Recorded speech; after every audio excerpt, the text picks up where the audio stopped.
My brother threw a DNA testing kit onto my lap at my own birthday dinner, loudly announcing to 50 wealthy guests that it was time to find out if I was just another man's mistake.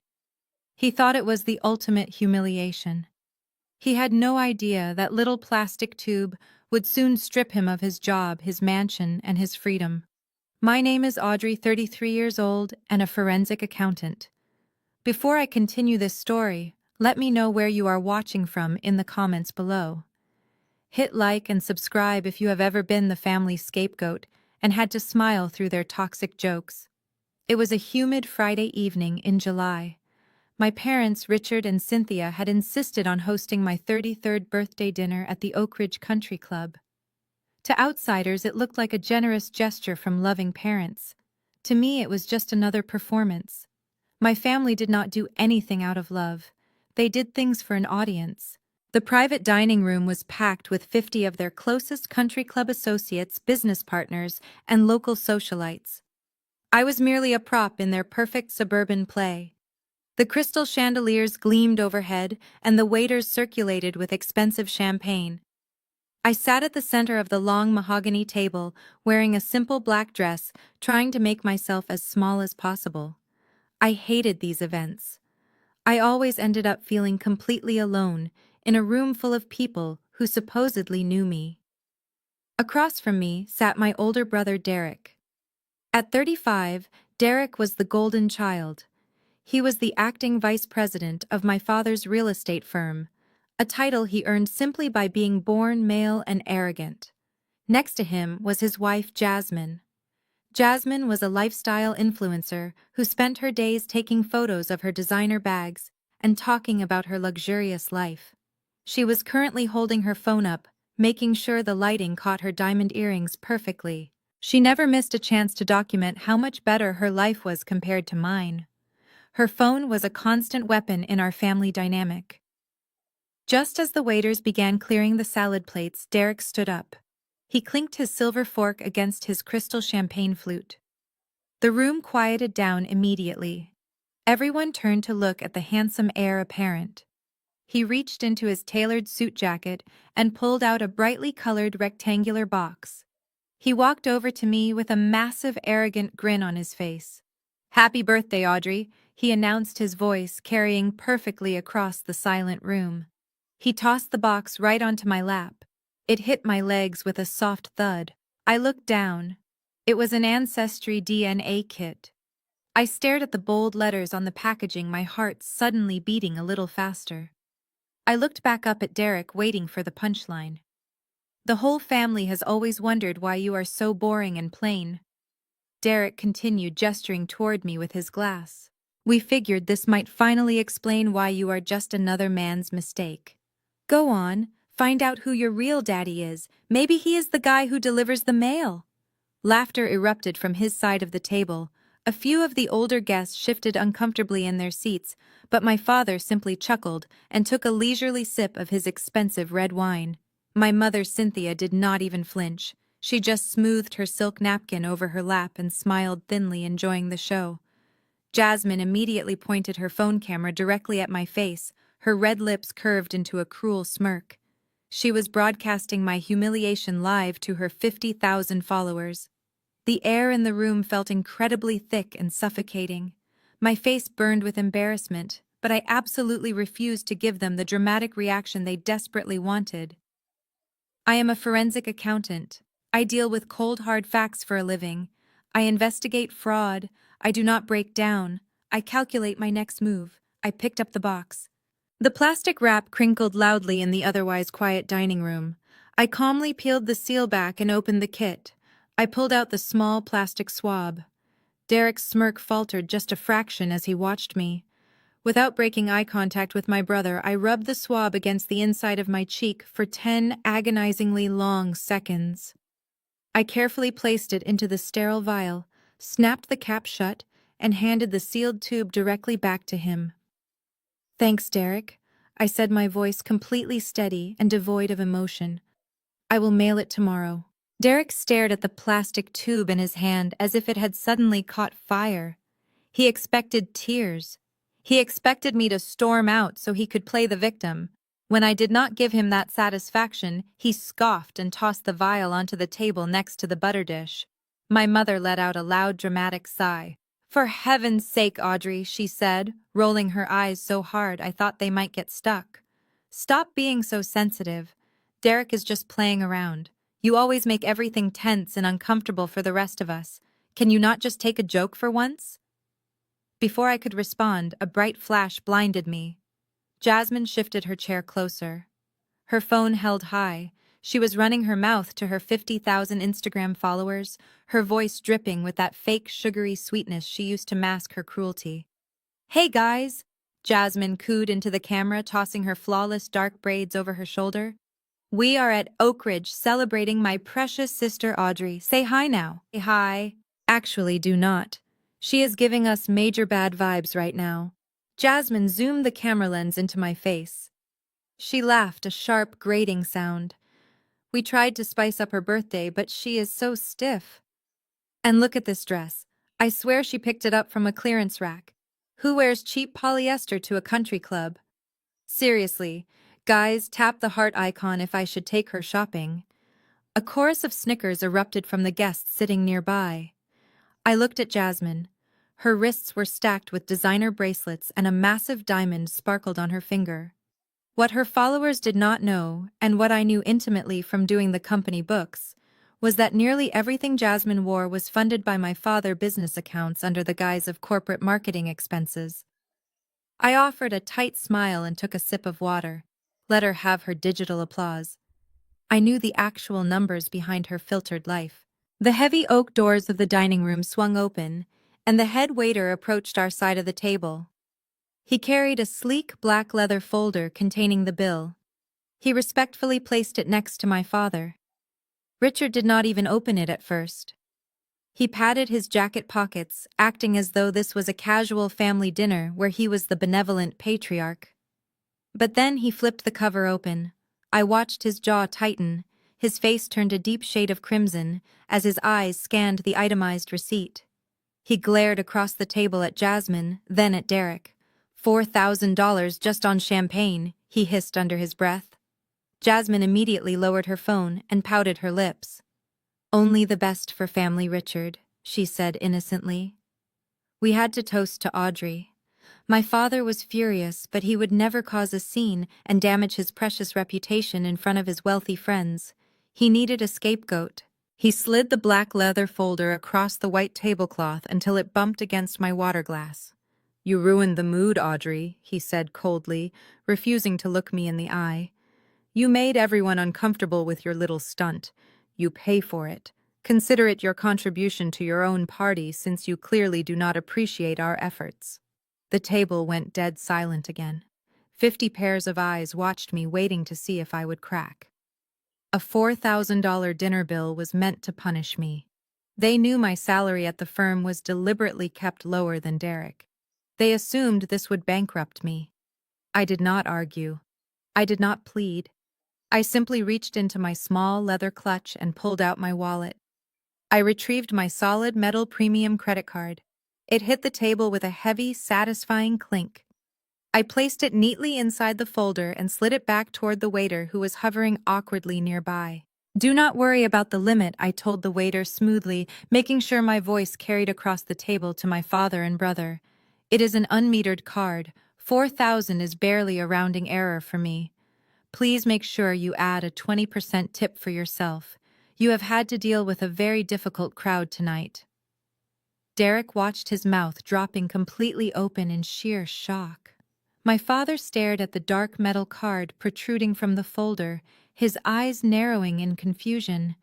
They thought they controlled my finances. I calmly stood up, smoothed down my supposedly cheap dress, and picked up the DNA kit. "Thank you for the lovely birthday dinner," I finally said.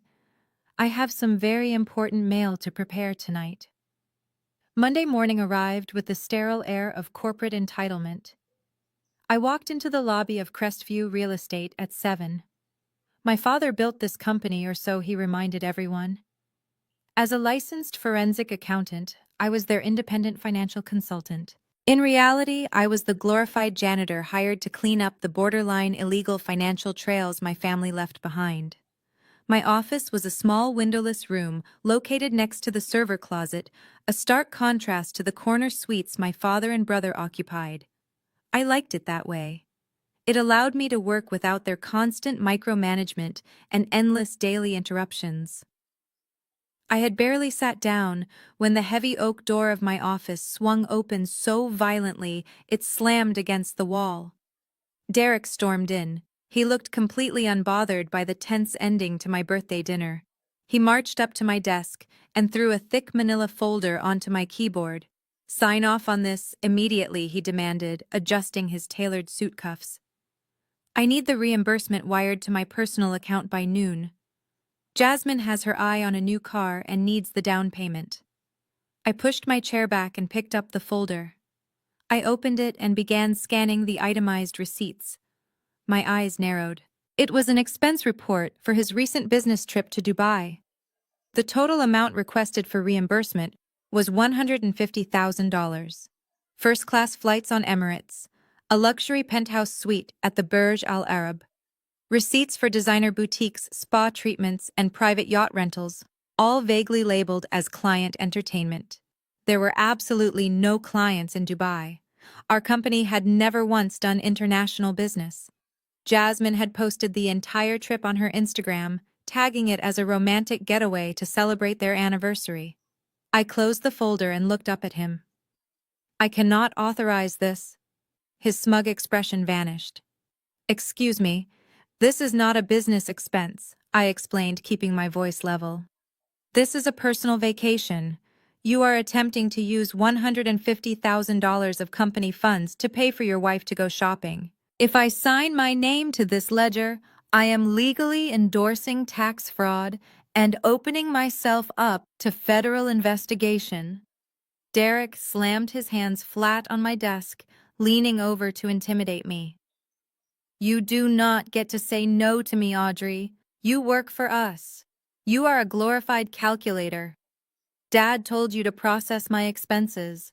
My father authorized $50,000 for you to scout potential foreign investors," I corrected him. "You tripled that budget on luxury goods.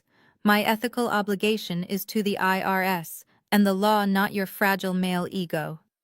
Derek's face flushed with rage.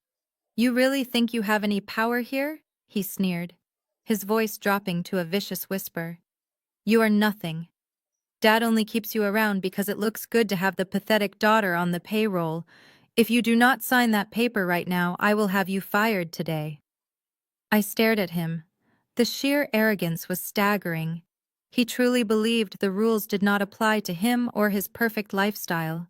While he was standing there screaming at me, my right hand was resting casually on my mouse. My computer monitor was angled away from his line of sight. Behind the open spreadsheet, a progress bar was silently filling up. I had plugged a heavily encrypted flash drive into my computer the moment I arrived.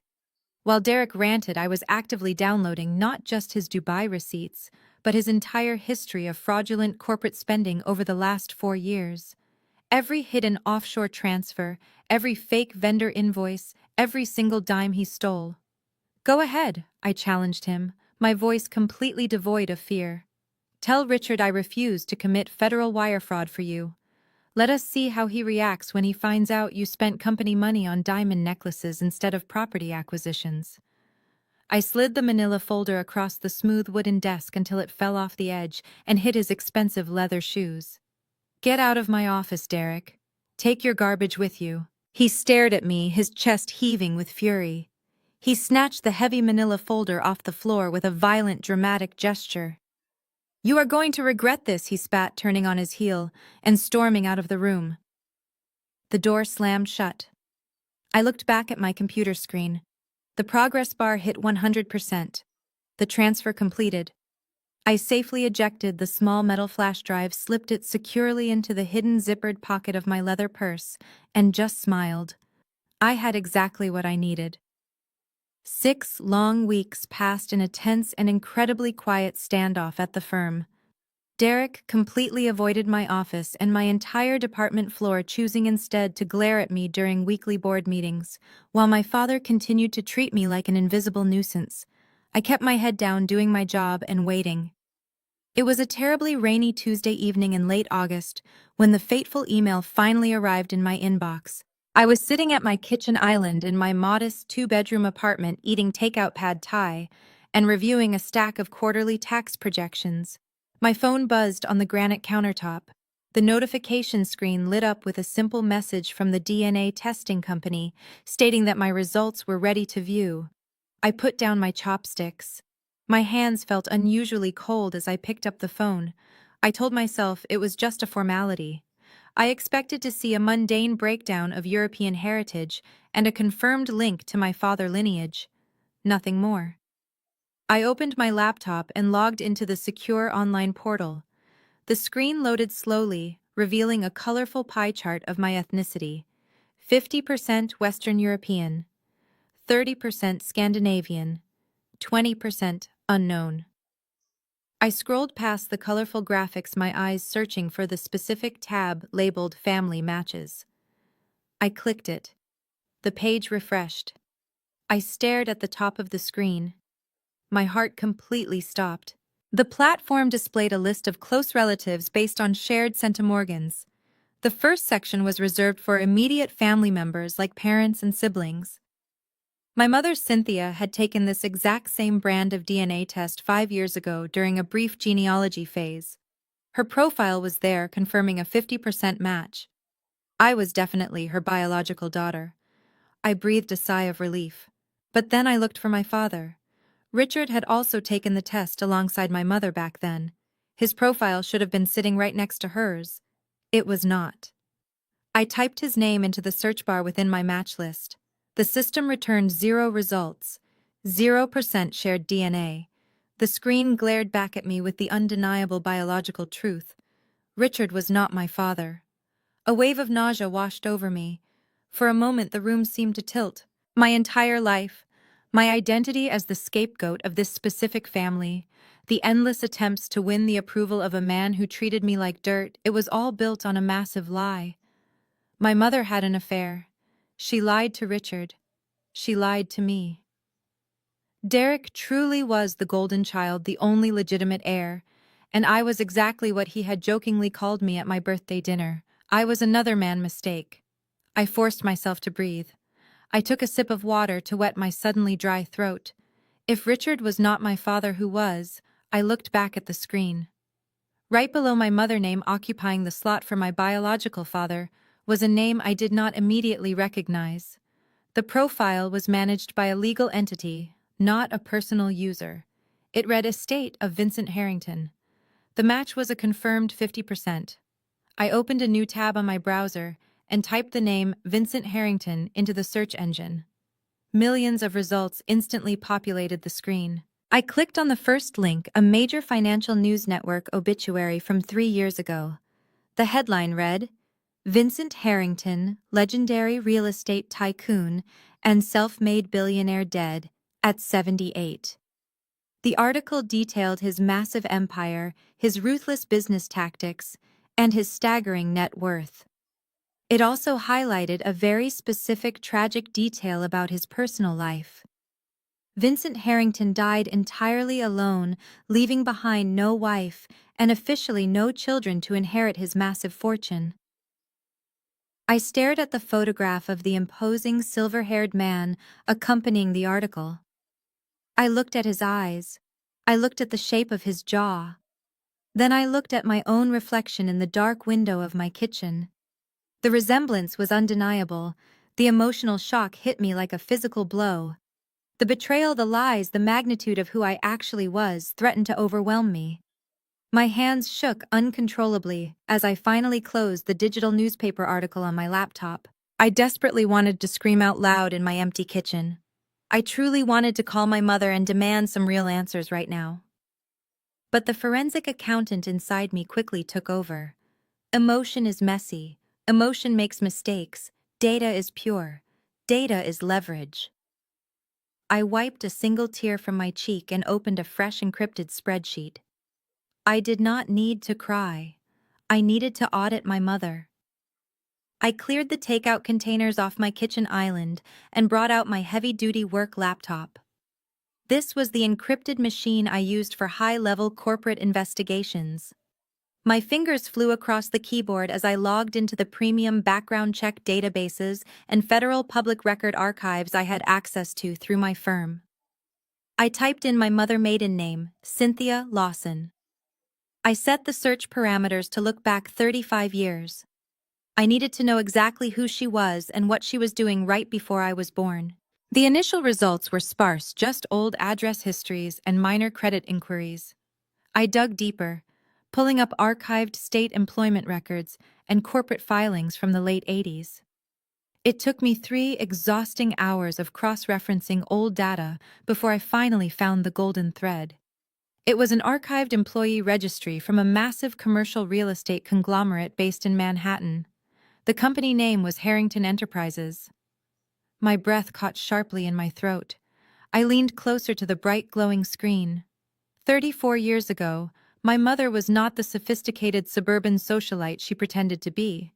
She was merely a 22-year-old executive assistant. And according to the corporate hierarchy chart I managed to unearth from an old filing she reported directly to the CEO, she was the personal assistant to the billionaire Vincent Harrington. The timeline aligned perfectly. She worked for him for exactly 11 months. Then her employment record abruptly ended.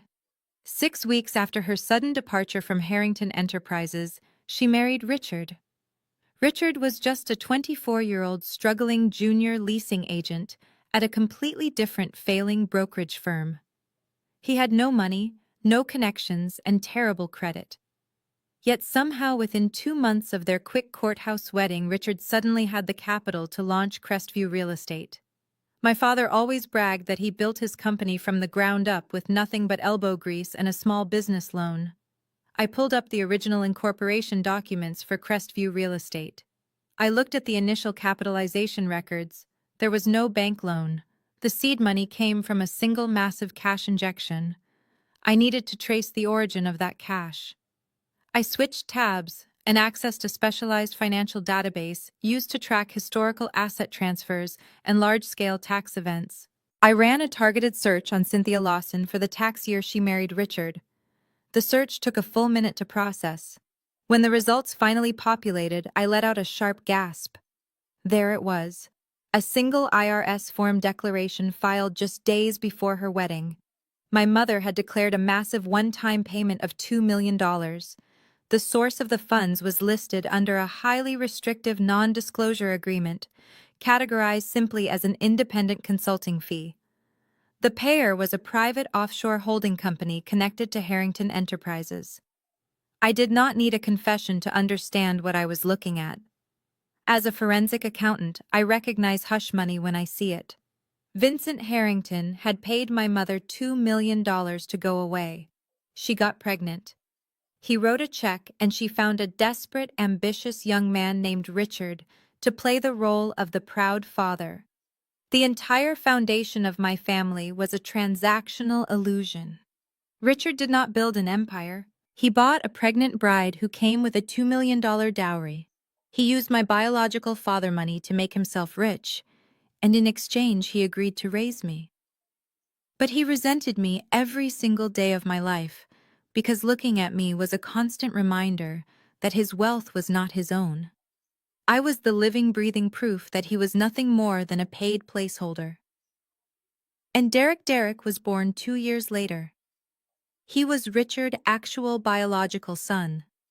That was why Derek was the golden child. That was why they let him drain the company accounts to fund Jasmine's lavish lifestyle. They were a real family, and I was just the funding source they had legally absorbed. The sheer audacity of it all was staggering. They had spent my entire life treating me like a worthless burden, demanding my gratitude and punishing me for existing. Yet every brick of their mansion, every drop of champagne they drank at the country club, and every designer suit Derek wore was paid for by the blood running through my veins. I closed the financial database and opened a new secure folder on my desktop. I named it Project Karma. I began saving every tax return and corporate filing. They thought I was just the scapegoat.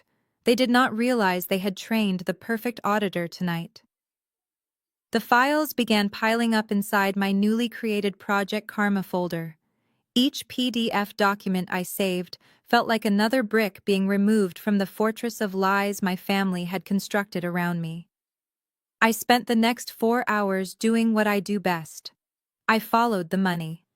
I tracked the original $2 million payment from the offshore holding company linked to Vincent Harrington directly into a joint checking account opened by Cynthia and Richard just 3 days after their wedding. It was a meticulously executed financial cover-up. For my entire life, Richard had paraded around the country club giving arrogant speeches about the value of pulling yourself up by your bootstraps. He loved to tell his wealthy friends how he built Crestview real estate through sheer grit, long nights, and unmatched business acumen. It was all a complete fabrication.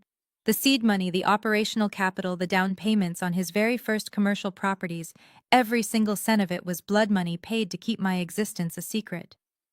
They had monetized my abandonment. They traded my biological father for a startup fund. As the sun began to rise, casting a gray light through my kitchen window, I pulled up the current financial statements for Crestview Real Estate. I needed to see exactly what they had done with my $2 million over the last 3 decades. The company was currently valued at roughly $40 million on paper. But paper valuations are incredibly deceptive. I dug into their liabilities. My father and Derek had terrible spending habits. They were deeply over-leveraged. They treated the company treasury like a personal piggy bank, taking out massive corporate loans to fund their lavish personal lifestyles, their luxury cars, and the sprawling mansion they refused to downsize. The company was barely staying afloat, suffocating under the weight of $15 million in high-interest commercial debt. They were one bad quarter away from total bankruptcy. And yet they treated me, the very source of their initial wealth, like a parasite draining their resources. The irony was so sharp, it almost made me laugh out loud in the empty apartment. Right at that moment, my cell phone buzzed loudly against the granite countertop, breaking the absolute silence of my kitchen. I picked it up. The screen lit up with a new text message from Jasmine. I opened it. It was a high-resolution photograph of a diamond-encrusted watch resting on her manicured wrist. The watch was a limited edition piece, easily recognizable to anyone familiar with high-end jewelry. Beneath the photo was a text message dripping with her signature venom. Jasmine wrote, "Derek just surprised me with this little beauty to celebrate his amazing quarter at work. $50,000 of pure perfection. It is so nice to be married to a man who actually generates company profits instead of just counting other people's money all day. Maybe if you worked a little harder and smiled more, you could afford something nicer than that cheap dress you wore to your own birthday dinner. Have a great day at the office, Audrey." I stared at the glowing screen. A year ago, a message like this would have ruined my entire week. I would have felt the familiar sting of inadequacy and unfairness. But today, reading her petty insult felt like reading a confession. Jasmine was not taunting me with her wealth. She was actively handing me the exact evidence I needed to destroy them. I did not reply immediately. Instead, I immediately logged into the Crestview Real Estate internal banking portal. I checked the main operational account, the one specifically designated for payroll and vendor payments. I carefully hit refresh.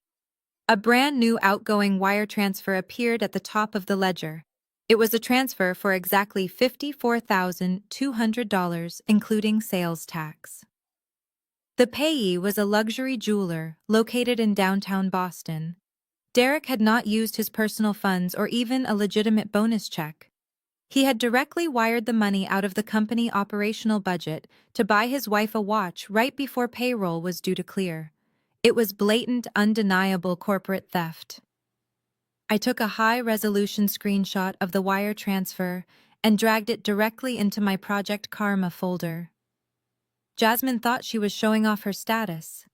In reality, she was providing the final nail in her husband's coffin. I closed my laptop, walked into my bathroom, and splashed cold water on my face. I looked at myself closely in the bright bathroom mirror. I was not Richard's daughter. I never truly was. I was the daughter of a billionaire titan, and I was finally going to take back every single thing they stole from me. The next morning I walked into the Crestview real estate office with my head held high. I barely set my coffee down when my desk phone rang. It was the secretary instructing me to report to his suite immediately. I grabbed my company laptop, tucked it under my arm, and walked down the hallway. When I pushed open the doors of Richard's office, I found exactly what I expected. Richard sat behind his massive desk, his hands steepled tightly in front of him. Derek stood by the window, a smug smile plastered firmly across his privileged face. "Close the door, Audrey," Richard ordered, not even bothering to look up from his papers. I closed the door behind me and stood perfectly still in the spacious room. I did not sit down. "Derek came to see me yesterday afternoon," Richard began, leaning back in his leather chair. "He told me about your little insubordination regarding his travel expenses. We also discussed your hostile attitude toward this family and this company." "My attitude toward this company is strictly professional," I replied evenly. "I refuse to authorize an illegal misappropriation of corporate funds. Derek spent $50,000 yesterday on a diamond watch for his wife using the payroll account. That action is not insubordination. That is basic financial compliance." Richard slammed his hand on the desk. The sound echoed in the room. "You do not dictate compliance to me in my own building.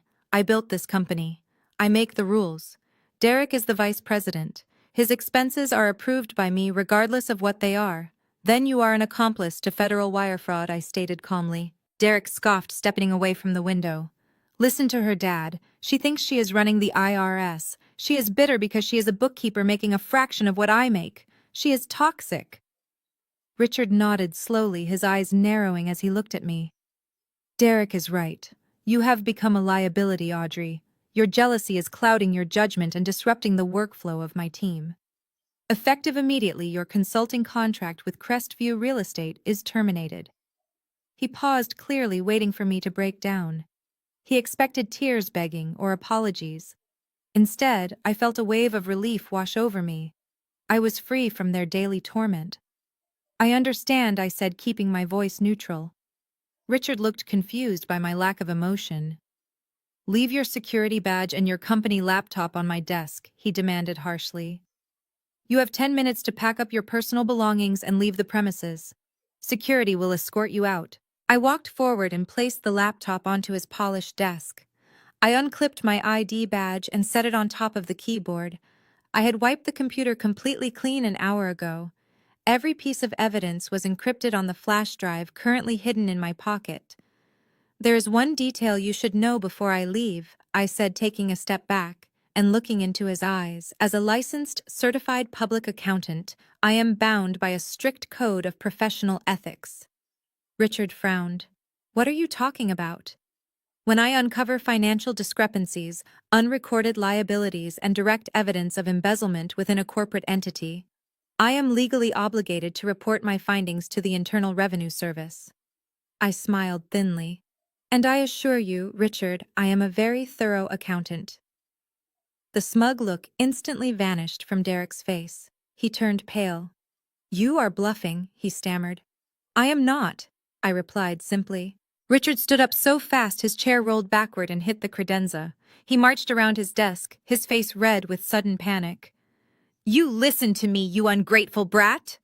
he shouted, pointing a thick finger at my face. "You will not say a word to anyone. I put a roof over your head. I fed you.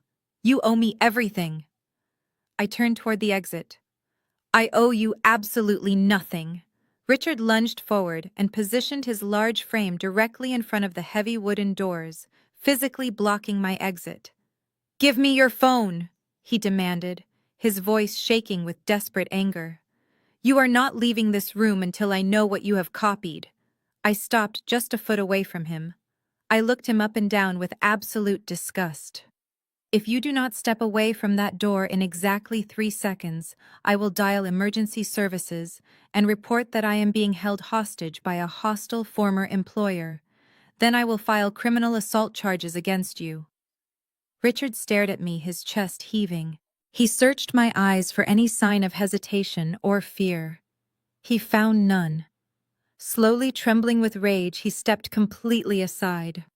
I walked past Richard without a backward glance. The heavy doors of his office shut behind me with a solid, echoing thud. The administrative staff in the hallway stared at me in complete silence, having clearly heard the shouting. I simply adjusted my purse strap and walked toward the elevators.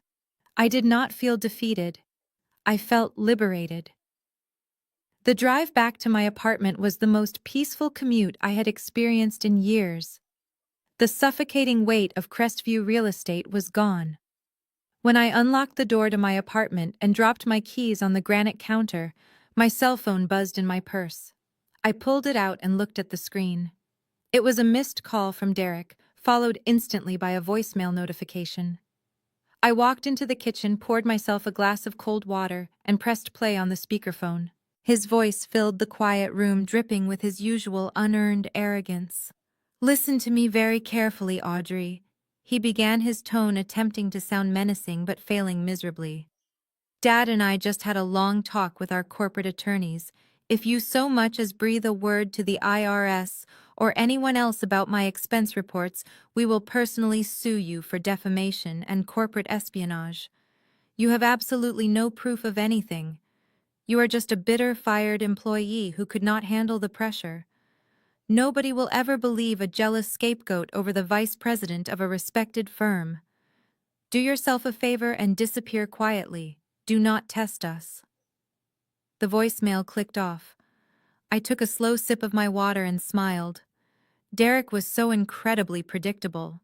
He thought a generic legal threat would intimidate a forensic accountant who had his entire digital history resting in her pocket. He had no idea that I already held the keys to his destruction. Before I could even delete his pathetic message, my phone began ringing again. The caller ID displayed an unknown number from a Manhattan area code. I hesitated for a fraction of a second. My family usually preferred to barrage me with text messages when they were angry. I swiped the screen and answered the call. "Hello?" I said, keeping my tone strictly professional. "Am I speaking with Audrey Lawson?" a deep, commanding male voice asked. "This is she," I replied. "Who is calling?" "My name is Mr. Gallagher," the man said. His voice was smooth, but carried an undeniable authority, the kind that commanded immediate attention in high-stakes boardrooms. "I am the senior partner at Gallagher and Associates and lead executor for the estate of the late Vincent Harrington." My breath caught sharply in my throat. I set my water glass down on the counter, so hard the ice clinked loudly against the sides. I had just discovered my connection to Vincent Harrington hours ago. "How did his legal team find me so quickly? I am listening, Mr. Gallagher," I managed to say, forcing my voice to remain steady. "Miss Lawson, I apologize for the abrupt nature of this call," he continued.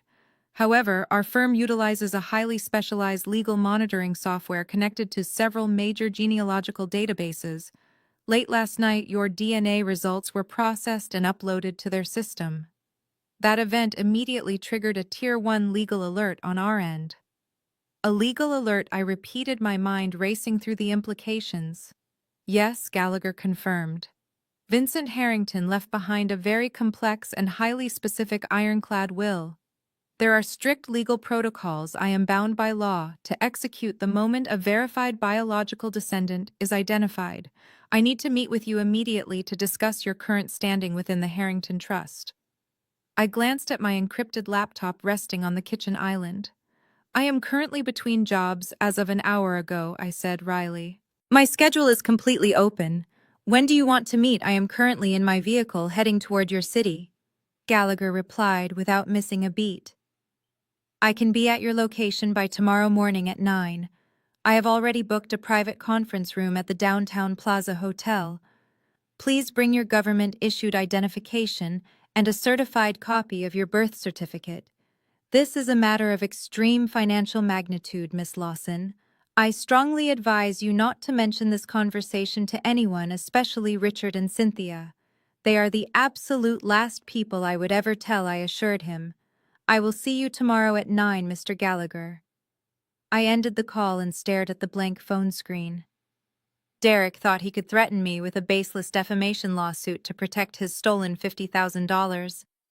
He had absolutely no idea that tomorrow I was going to inherit a billionaire empire. At 8:55 the next morning, I walked into the lobby of the Downtown Plaza Hotel. The atmosphere was a world away from the tacky aesthetic of the Oak Ridge Country Club. This was old money, quiet, understated, and intensely powerful. I took the private elevator up to the executive suites. A sharply dressed assistant guided me into a massive glass-walled conference room overlooking the city skyline. Sitting at the head of a long mahogany table was Mr. Gallagher. He was a distinguished man in his late 60s, wearing an impeccably tailored suit. He stood up immediately, offering a firm handshake. "Thank you for coming on such short notice, Miss Lawson," he said, gesturing to the leather chair. "Please have a seat. We have a considerable amount of ground to cover." I sat down, placing my encrypted flash drive and my certified birth certificate neatly on the table. Gallagher inspected my documents with quiet efficiency. Once satisfied, he opened a thick leather-bound dossier. Before we discussed the financial architecture of the estate, he began, his tone softening just a fraction. "There is a personal matter I was instructed to clarify. Vincent Harrington knew you existed, Audrey. He knew from the very beginning." I felt a sharp ache in my chest. If he knew, why did he never reach out? Gallagher sighed heavily. "He tried. 34 years ago, your mother Cynthia threatened a massive public scandal right as Vincent was taking his company public. She demanded $2 million to walk away. She also demanded ironclad legal separation. She forced Vincent to sign binding non-disclosure agreements and preemptive restraining orders. If he ever made contact with you, he would have forfeited massive portions of his equity to her. He chose to protect his empire so he could eventually give it to you. He kept tabs on you your entire life. He knew about your accounting degree. He knew about your struggles with Richard." I stared at the skyline outside the window, processing the sheer magnitude of my mother's deception. She sold my biological father to protect her comfortable fake life with Richard. Gallagher turned a page in the dossier. "Vincent was a patient man," he continued. "He knew Cynthia and Richard were greedy. He knew they would eventually bleed their own resources dry. So he structured his estate to protect you when the time was right. Vincent left behind a highly confidential trust fund. The sole condition for activation was a verified DNA match, which you provided yesterday. As the lead executor, it is my duty to inform you that you are now the sole beneficiary of the Harrington Legacy Trust."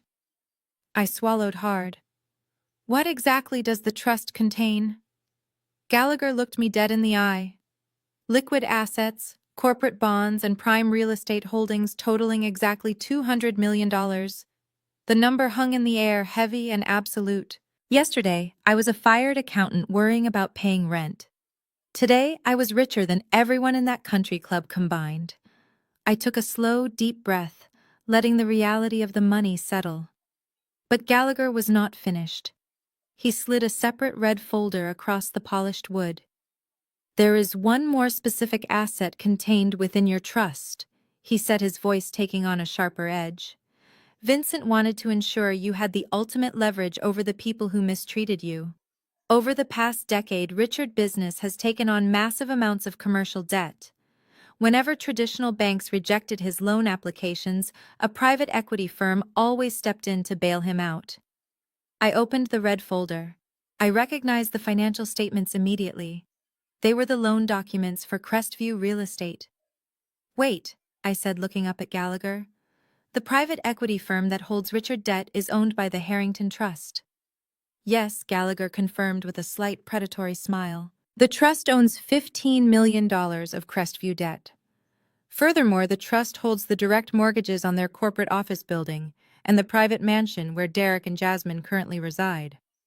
Since you now completely control the Harrington Trust, you are technically Richard's biggest creditor.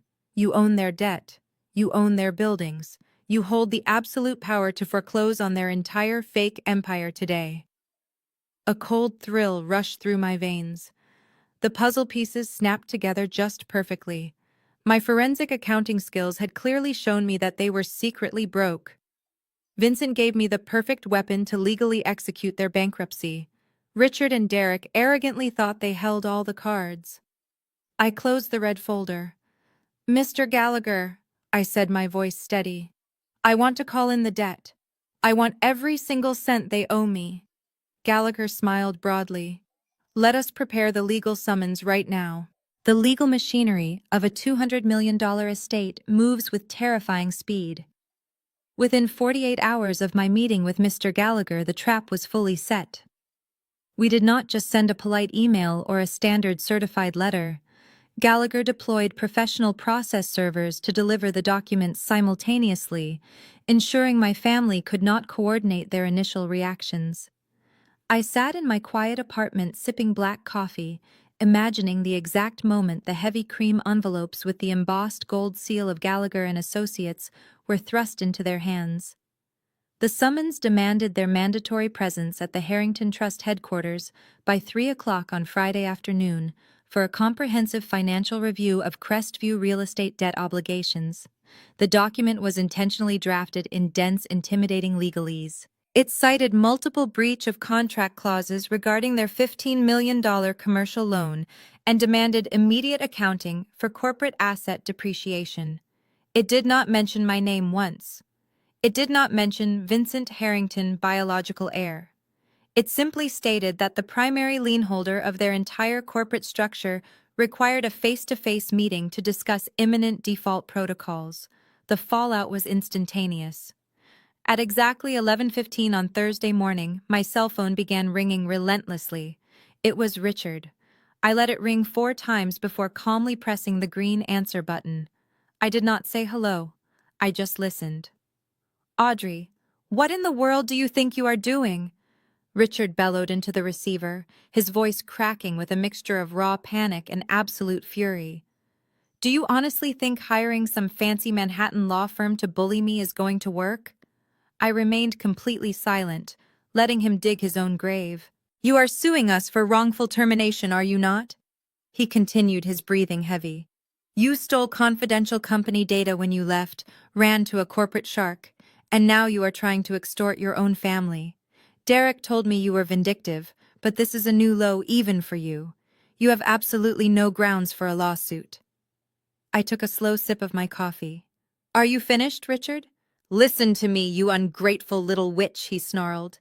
"Crestview Real Estate has a rock-solid legal team. We will crush you in court. We will counter-sue you for corporate espionage, defamation, and breach of fiduciary duty. You will be paying my legal fees for the rest of your miserable life.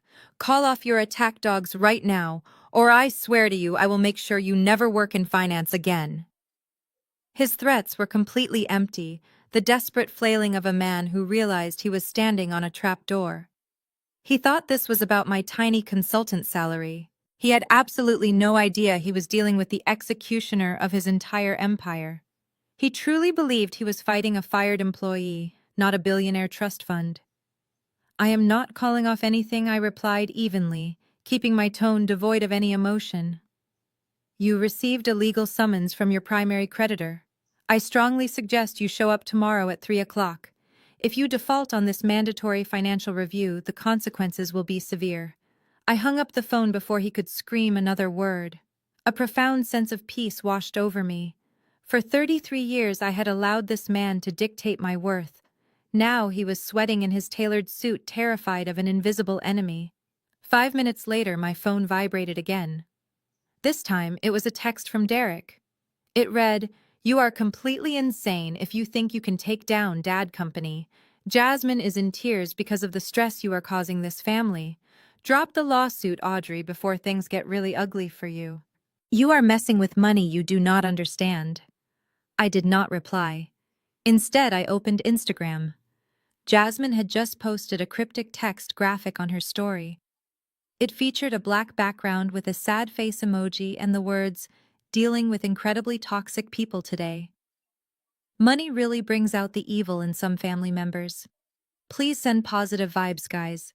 She was already trying to spin the narrative, painting herself as the victim of my supposed greed. They were all operating under the shared delusion that this was a petty revenge plot over a fired accountant. They truly believed they held the superior legal position. They thought they could walk into that Manhattan boardroom, flex their suburban wealth, and intimidate my lawyers into a meager settlement. I walked right over to my bedroom closet and pulled out a sharp-tailored navy blue suit. They wanted a financial review. I was going to give them a complete and utter liquidation. The navy blue suit hung perfectly on the closet door. I spent Thursday evening ironing my favorite silk blouse and organizing the printed financial dossiers into neat leather binders. I wanted my presentation tomorrow to be flawless. Just as I was placing the encrypted flash drive into my briefcase, the sharp chime of my doorbell echoed through my quiet apartment. I froze. I was not expecting any visitors. I walked softly into the hallway and pulled up the security camera application on my phone. The live video feed loaded, revealing two familiar faces standing on my welcome mat. It was Richard and Cynthia. They looked completely different from the arrogant people who had mocked me at the country club less than a week ago. Richard wore a wrinkled trench coat over his unbuttoned dress shirt, his tie hanging loosely around his neck. Cynthia looked frantic, her usually perfect hair slightly disheveled. Richard reached out and pressed the doorbell a second time, his movements jerky and impatient. They were panicking. The legal summons from the Harrington Trust had clearly shattered their false sense of security. I took a deep breath, unlocked the deadbolt, and pulled the door open just a few inches. I stood firmly in the doorway, blocking their entry. "What do you want?" I asked, keeping my voice completely devoid of emotion. Cynthia immediately burst into loud, dramatic tears. She lunged forward, trying to grab my hand, but I quickly stepped back. "Audrey, please!" she sobbed, her voice echoing down the empty apartment hallway. "You have to stop this. You have to call Mr. Gallagher and tell him it was all a huge misunderstanding. You cannot do this to your own family." I stared at her. Her performance was incredibly pathetic. "You received the mandatory summons," I stated simply. Richard pushed his way slightly in front of my mother. He looked exhausted, the dark bags under his eyes prominent in the dim hallway lighting. "Audrey, listen to reason," he pleaded, his voice stripped of its usual booming authority. "We know you are angry about being let go." Derek was out of line. I admit that. But running to the Harrington Trust, telling them about our internal financial struggles, that is corporate sabotage. If they pull our funding tomorrow, we lose everything.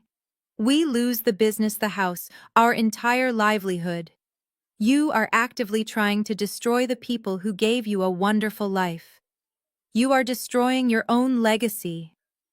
I crossed my arms over my chest. Your legacy is built on stolen money and fraud, Richard. I am simply holding you accountable.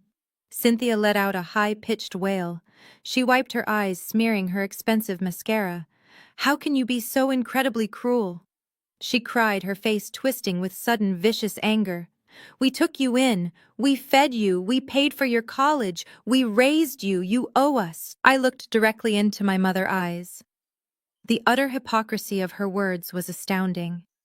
She had literally sold my biological father for $2 million, used that money to fund her lavish lifestyle, and then spent 33 years treating me like a burdensome charity case. "I owe you nothing," I replied, my voice dropping to a dangerous whisper. "You were paid $2 million to raise me, Cynthia. Do not ever act like I was an act of charity. I was a transaction. You made your deal 34 years ago, and now the bill has finally come due." Cynthia gasped, her face turning completely chalk white. The fake tears stopped instantly. She stared at me in sheer terror, realizing in that exact moment that I knew her darkest, most guarded secret. Richard looked back and forth between us, entirely confused by my statement about the $2 million. He had no idea what I was talking about because Cynthia had lied to him too. "Audrey, what are you talking about?" Richard demanded, his confusion momentarily overriding his panic.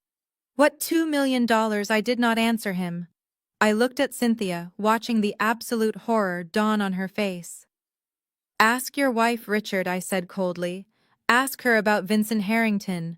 I am sure she has a fascinating story to tell you on the drive back to your heavily mortgaged mansion." I stepped backward and slammed the heavy door shut right in their faces. I immediately turned the deadbolt, locking them out completely. I stood in the quiet hallway listening to Richard demanding answers from Cynthia on the other side of the wood.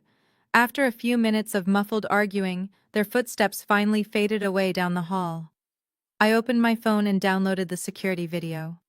It was the perfect evidence of harassment to present to the lawyers at the meeting tomorrow afternoon. I placed my phone on the kitchen counter and finally went to bed sleeping more soundly than I had in my entire life. When I woke up the next morning, the sun was shining brightly through my bedroom window.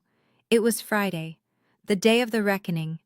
I reached for my phone on the nightstand to check the time, but the screen was completely filled with notifications. There were dozens of missed calls, over 100 text messages, and an endless stream of social media alerts. My eyebrows furrowed in confusion. I unlocked the screen and opened the first text message. It was from my aunt. It simply read, "How could you be so utterly heartless to your own flesh and blood? You are a monster." I opened another message from a prominent member of the Oak Ridge Country Club. It read, "We always knew there was something wrong with you, Audrey. You should be deeply ashamed of yourself."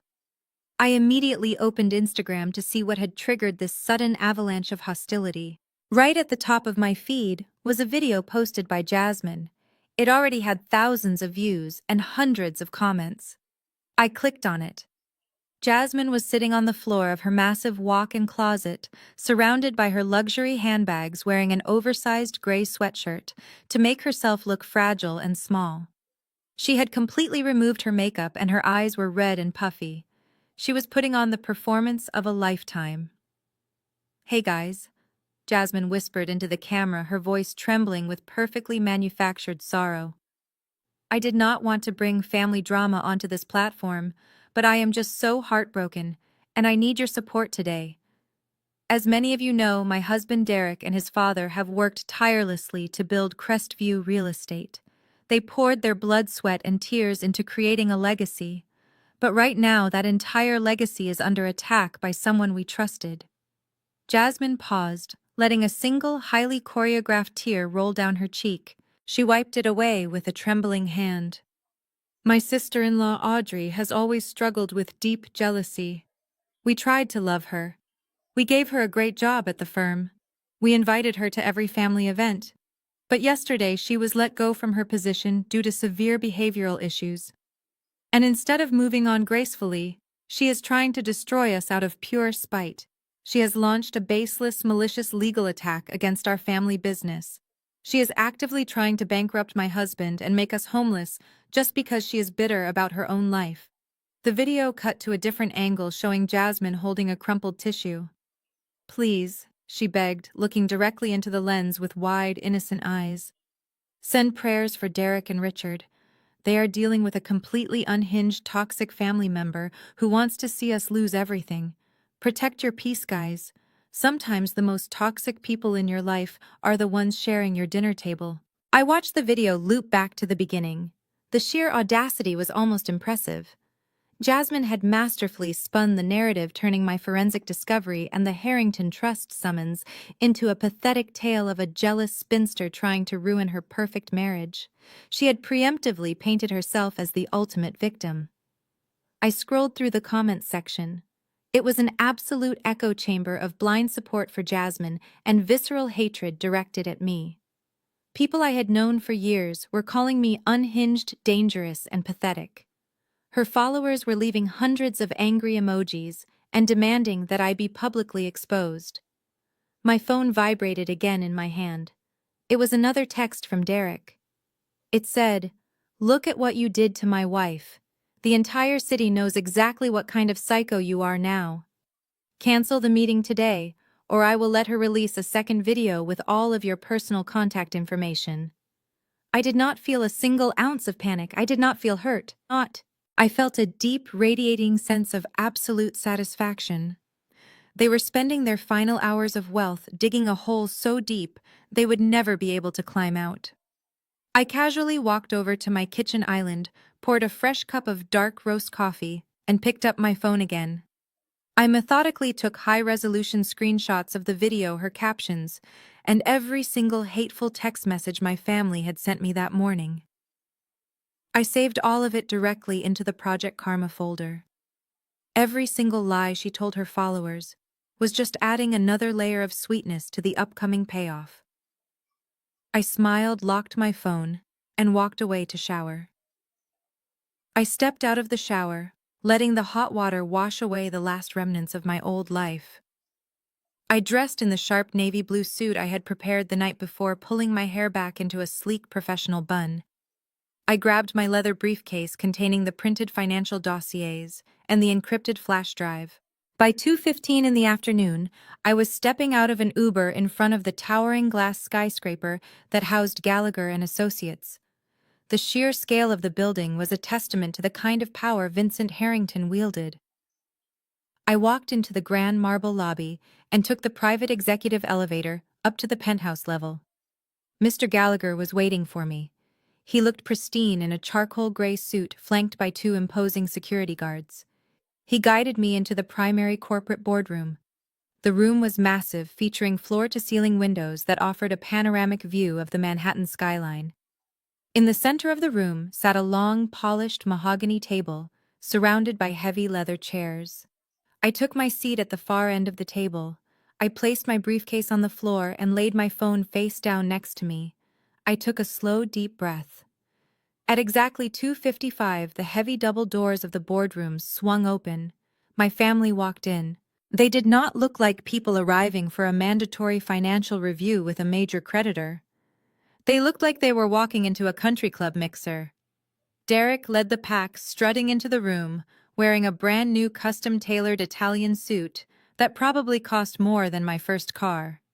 He adjusted his silk tie and looked around the magnificent room with absolute arrogance, acting as if he was evaluating the real estate for his own portfolio.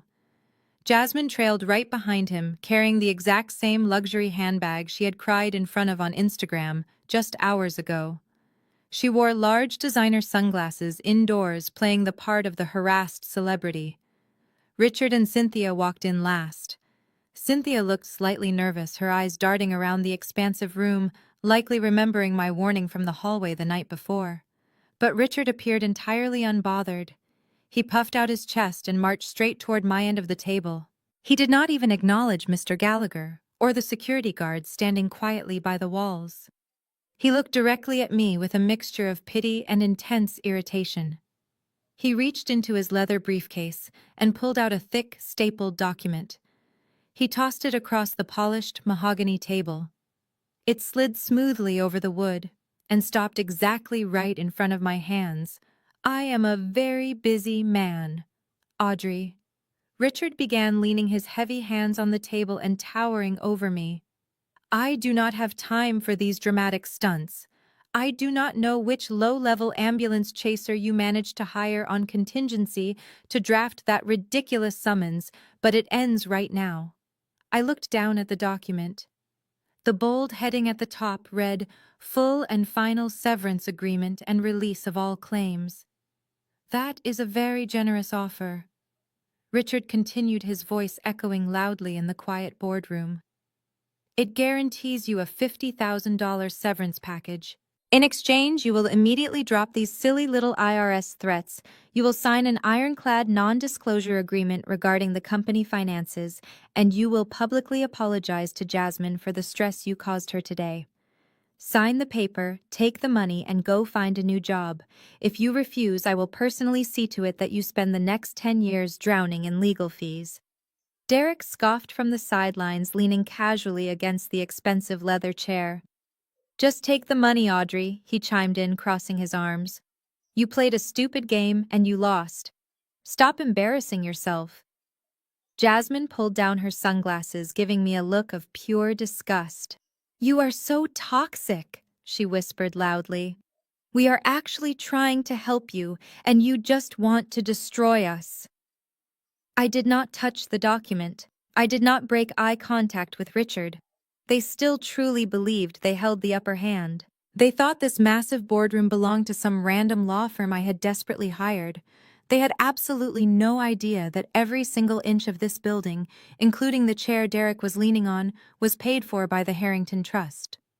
I let the heavy silence stretch out, allowing their blind arrogance to fully saturate the large room. I was quietly savoring the final few seconds of their completely fake reality. "Are you quite finished with your pathetic performance now, Richard?" I asked smoothly. Richard's face instantly hardened. He slammed his fist onto the table. "Listen to me, you little ingrate!" he began to shout. But before he could utter another threat, the heavy wooden doors of the boardroom swung open. Mr. Gallagher strode into the room.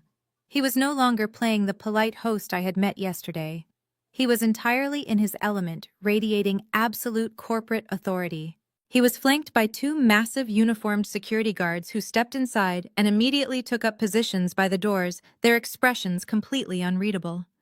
Richard stopped yelling and turned around. He adjusted his suit jacket, puffing out his chest to reassert his dominance in the room. He assumed Gallagher was just a senior partner I had desperately hired to mediate my supposed severance.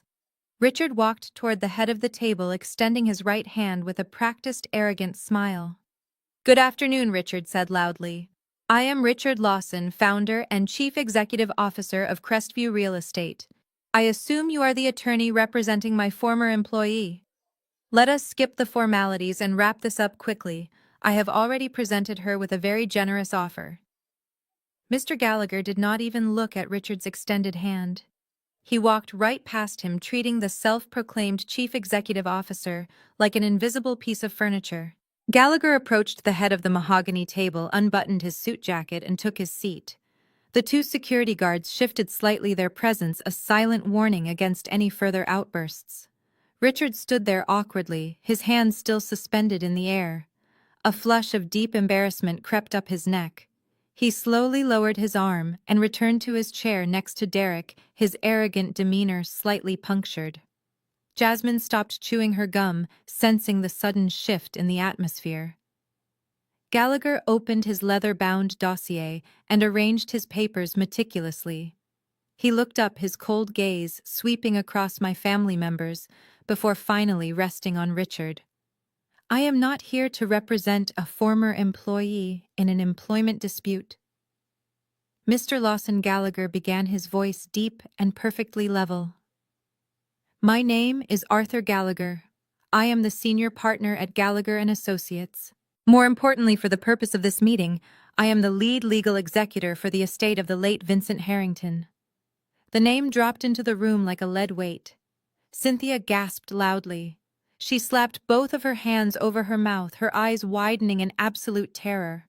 All the color instantly drained from her face, leaving her looking like a ghost.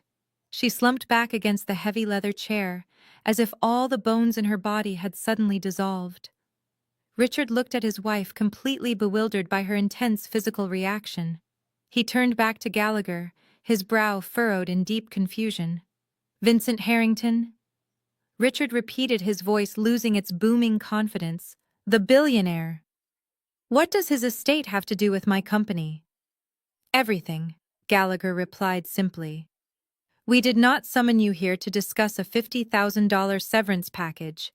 We summoned you here because the Harrington Trust has recently undergone a massive transition of power.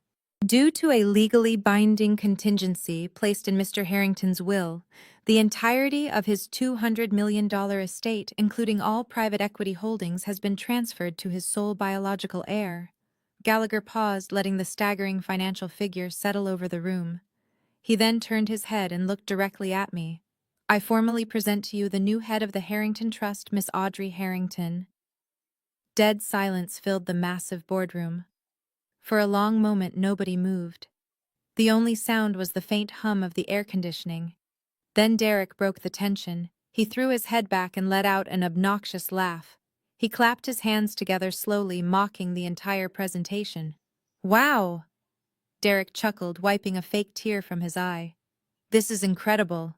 You actually hired an actor to play a billionaire lawyer. And you are claiming to be the secret heir to a real estate tycoon. Audrey, this is the most pathetic, desperate bluff I have ever seen in my entire life. Did you really think we would fall for this insane delusion?" Mr. Gallagher did not raise his voice. He did not argue with Derek.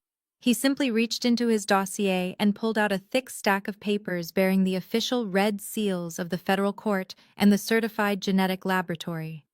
He slid the documents firmly across the polished mahogany table.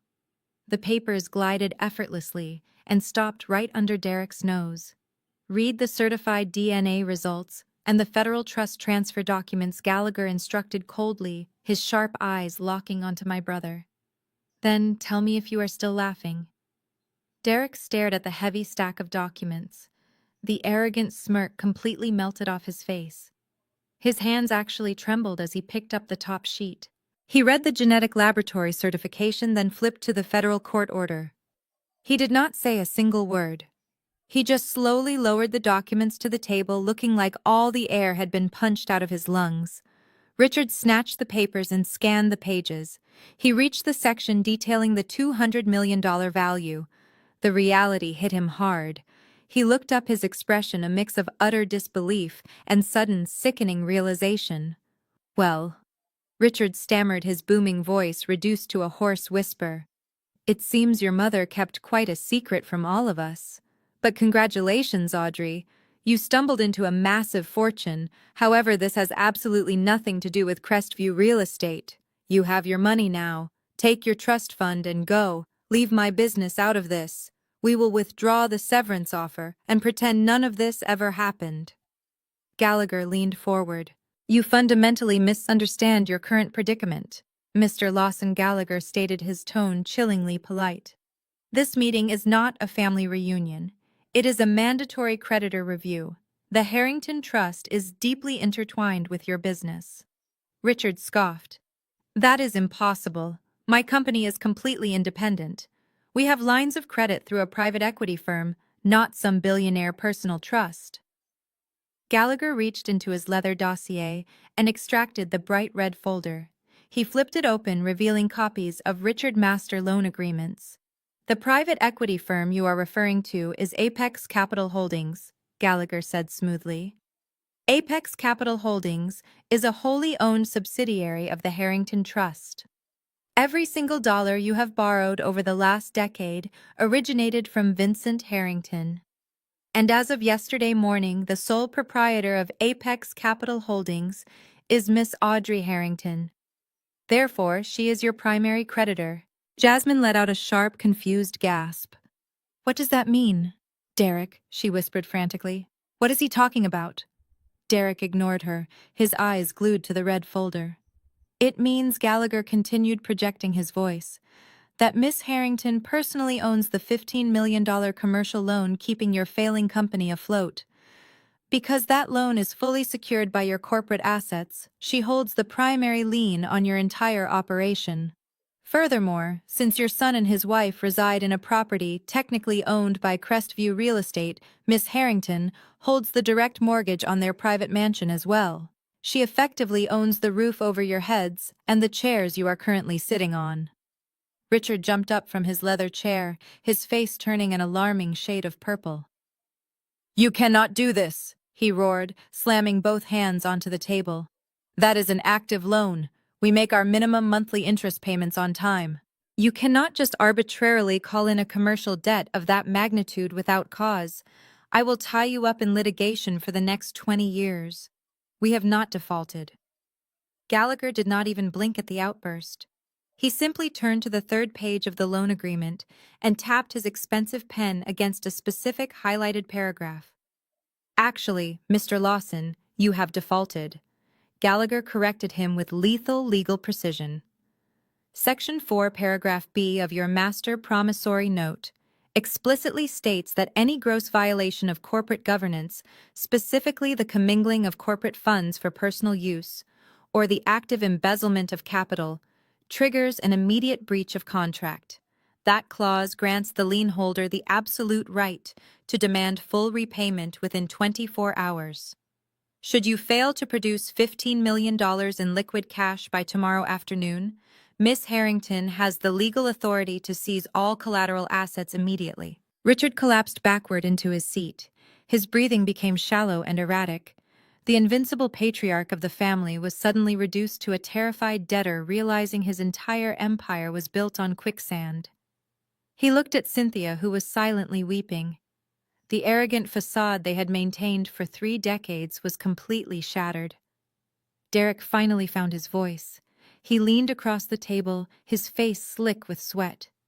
"Audrey, please," he begged, his tone devoid of its mocking edge. "You cannot do this to us. This is our livelihood. If you call in that loan, the company goes bankrupt. We lose everything. You are family." I sat perfectly still in my chair. It was fascinating how quickly the word family became a shield. I looked directly at Richard and then at Derek.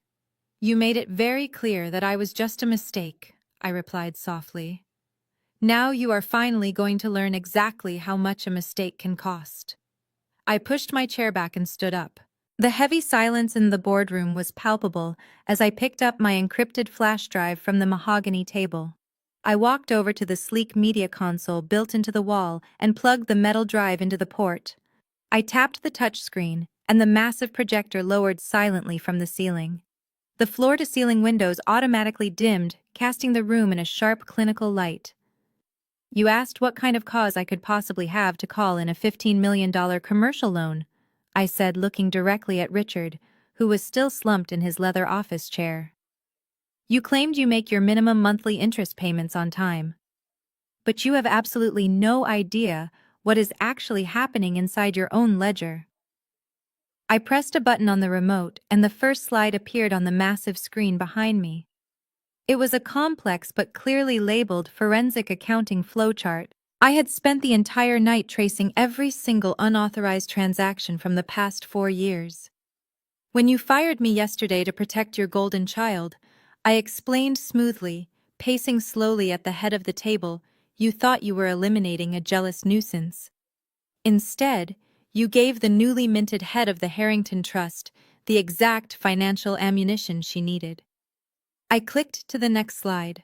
A massive number flashed onto the screen in bright red font. $3,500,000. Richard gasped, sitting up straight. "What is that number?" he demanded, his voice trembling. "That, Richard, is the exact amount of corporate capital your vice president has embezzled from Crestview Real Estate over the last 48 months, I stated, pointing the laser pointer directly at Derek. Derek gripped the edge of the table, his knuckles turning completely white. "Shut it off, Audrey," he hissed, a frantic sweat breaking out across his forehead. "You are lying. This is doctored evidence." I ignored his pathetic protests and clicked to the next slide. The screen filled with dozens of side-by-side images.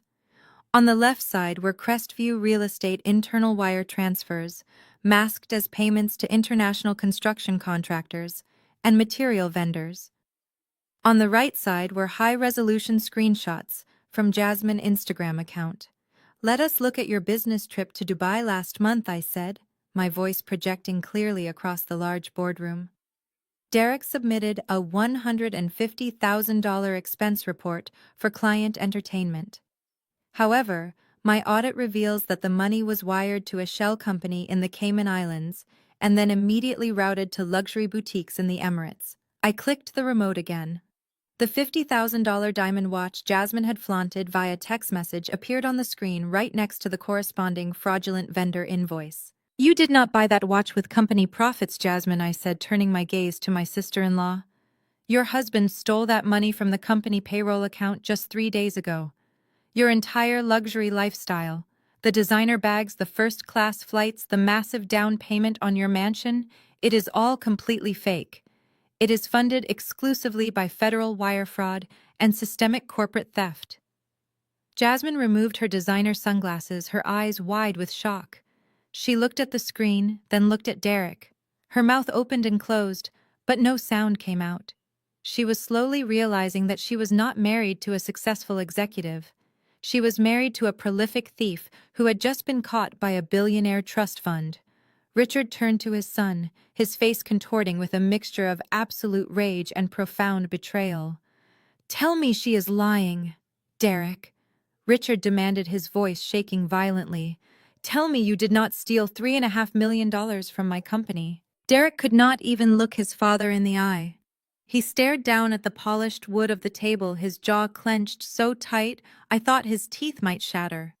He cannot deny it, I answered for him, walking back to my chair, because I have already forwarded this entire encrypted dossier to my legal team. Every fake invoice, every offshore transfer, every piece of stolen capital is fully documented. I looked at Mr. Gallagher, who nodded in agreement. As the primary lien holder of Crestview Real Estate, I continued addressing the entire room. I am legally obligated to protect my financial interests from gross criminal mismanagement. I am officially pressing federal wire fraud and embezzlement charges against Derek. The authorities will be thoroughly reviewing these files. You called me a mistake at my birthday dinner, Derek. But I am the one who just handed you a guaranteed 10-year federal prison sentence today. The silence in the boardroom was absolute. For a long, agonizing moment, the only sound was Derek taking short, shallow breaths. He stared at the projection screen like a man watching the ground crumble beneath his expensive shoes. The reality of a 10-year federal prison sentence hung heavily in the sterile air. But the person who reacted first was not Derek or Richard. It was Jasmine. She slowly stood up from her heavy leather chair. Her designer handbag slipped from her shoulder and crashed onto the floor, but she did not look down. She stared at Derek with an expression of pure horror. "You lied to me," Jasmine whispered, her voice shaking so badly it barely registered.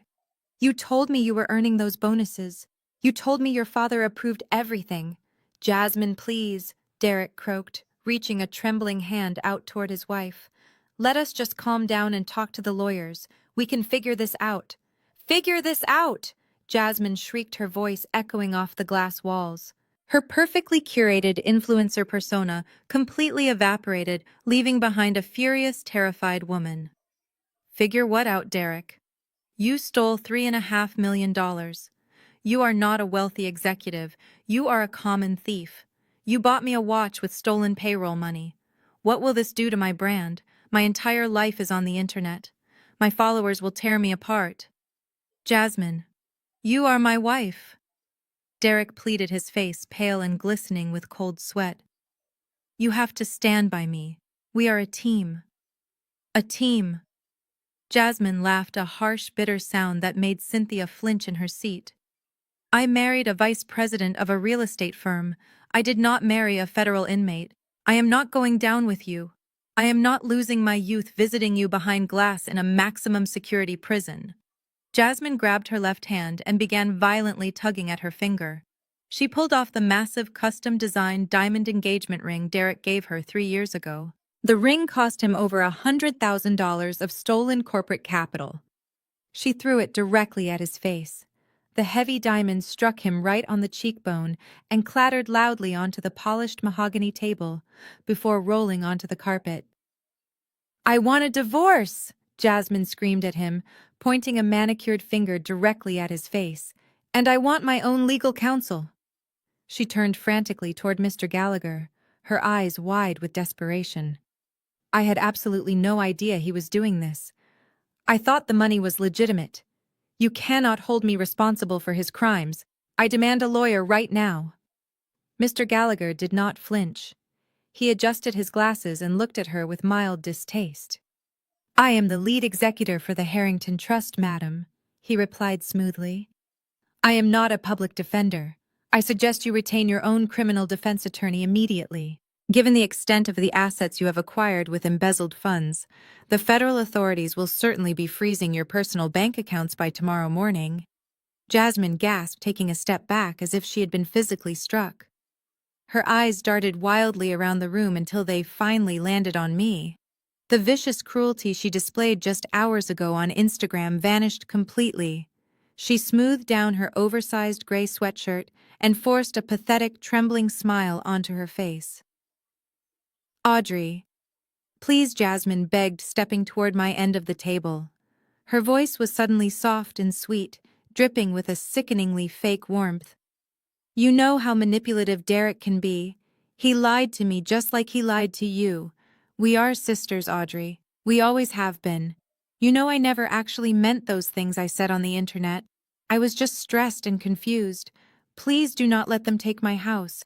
Please do not let them take my things. We can work this out together. I can help you testify against him." I looked at the woman who had spent 5 years mocking my clothes, mocking my salary, and making my life a nightmare. I looked at the woman who had just publicly branded me a toxic monster to 50,000 strangers this very morning.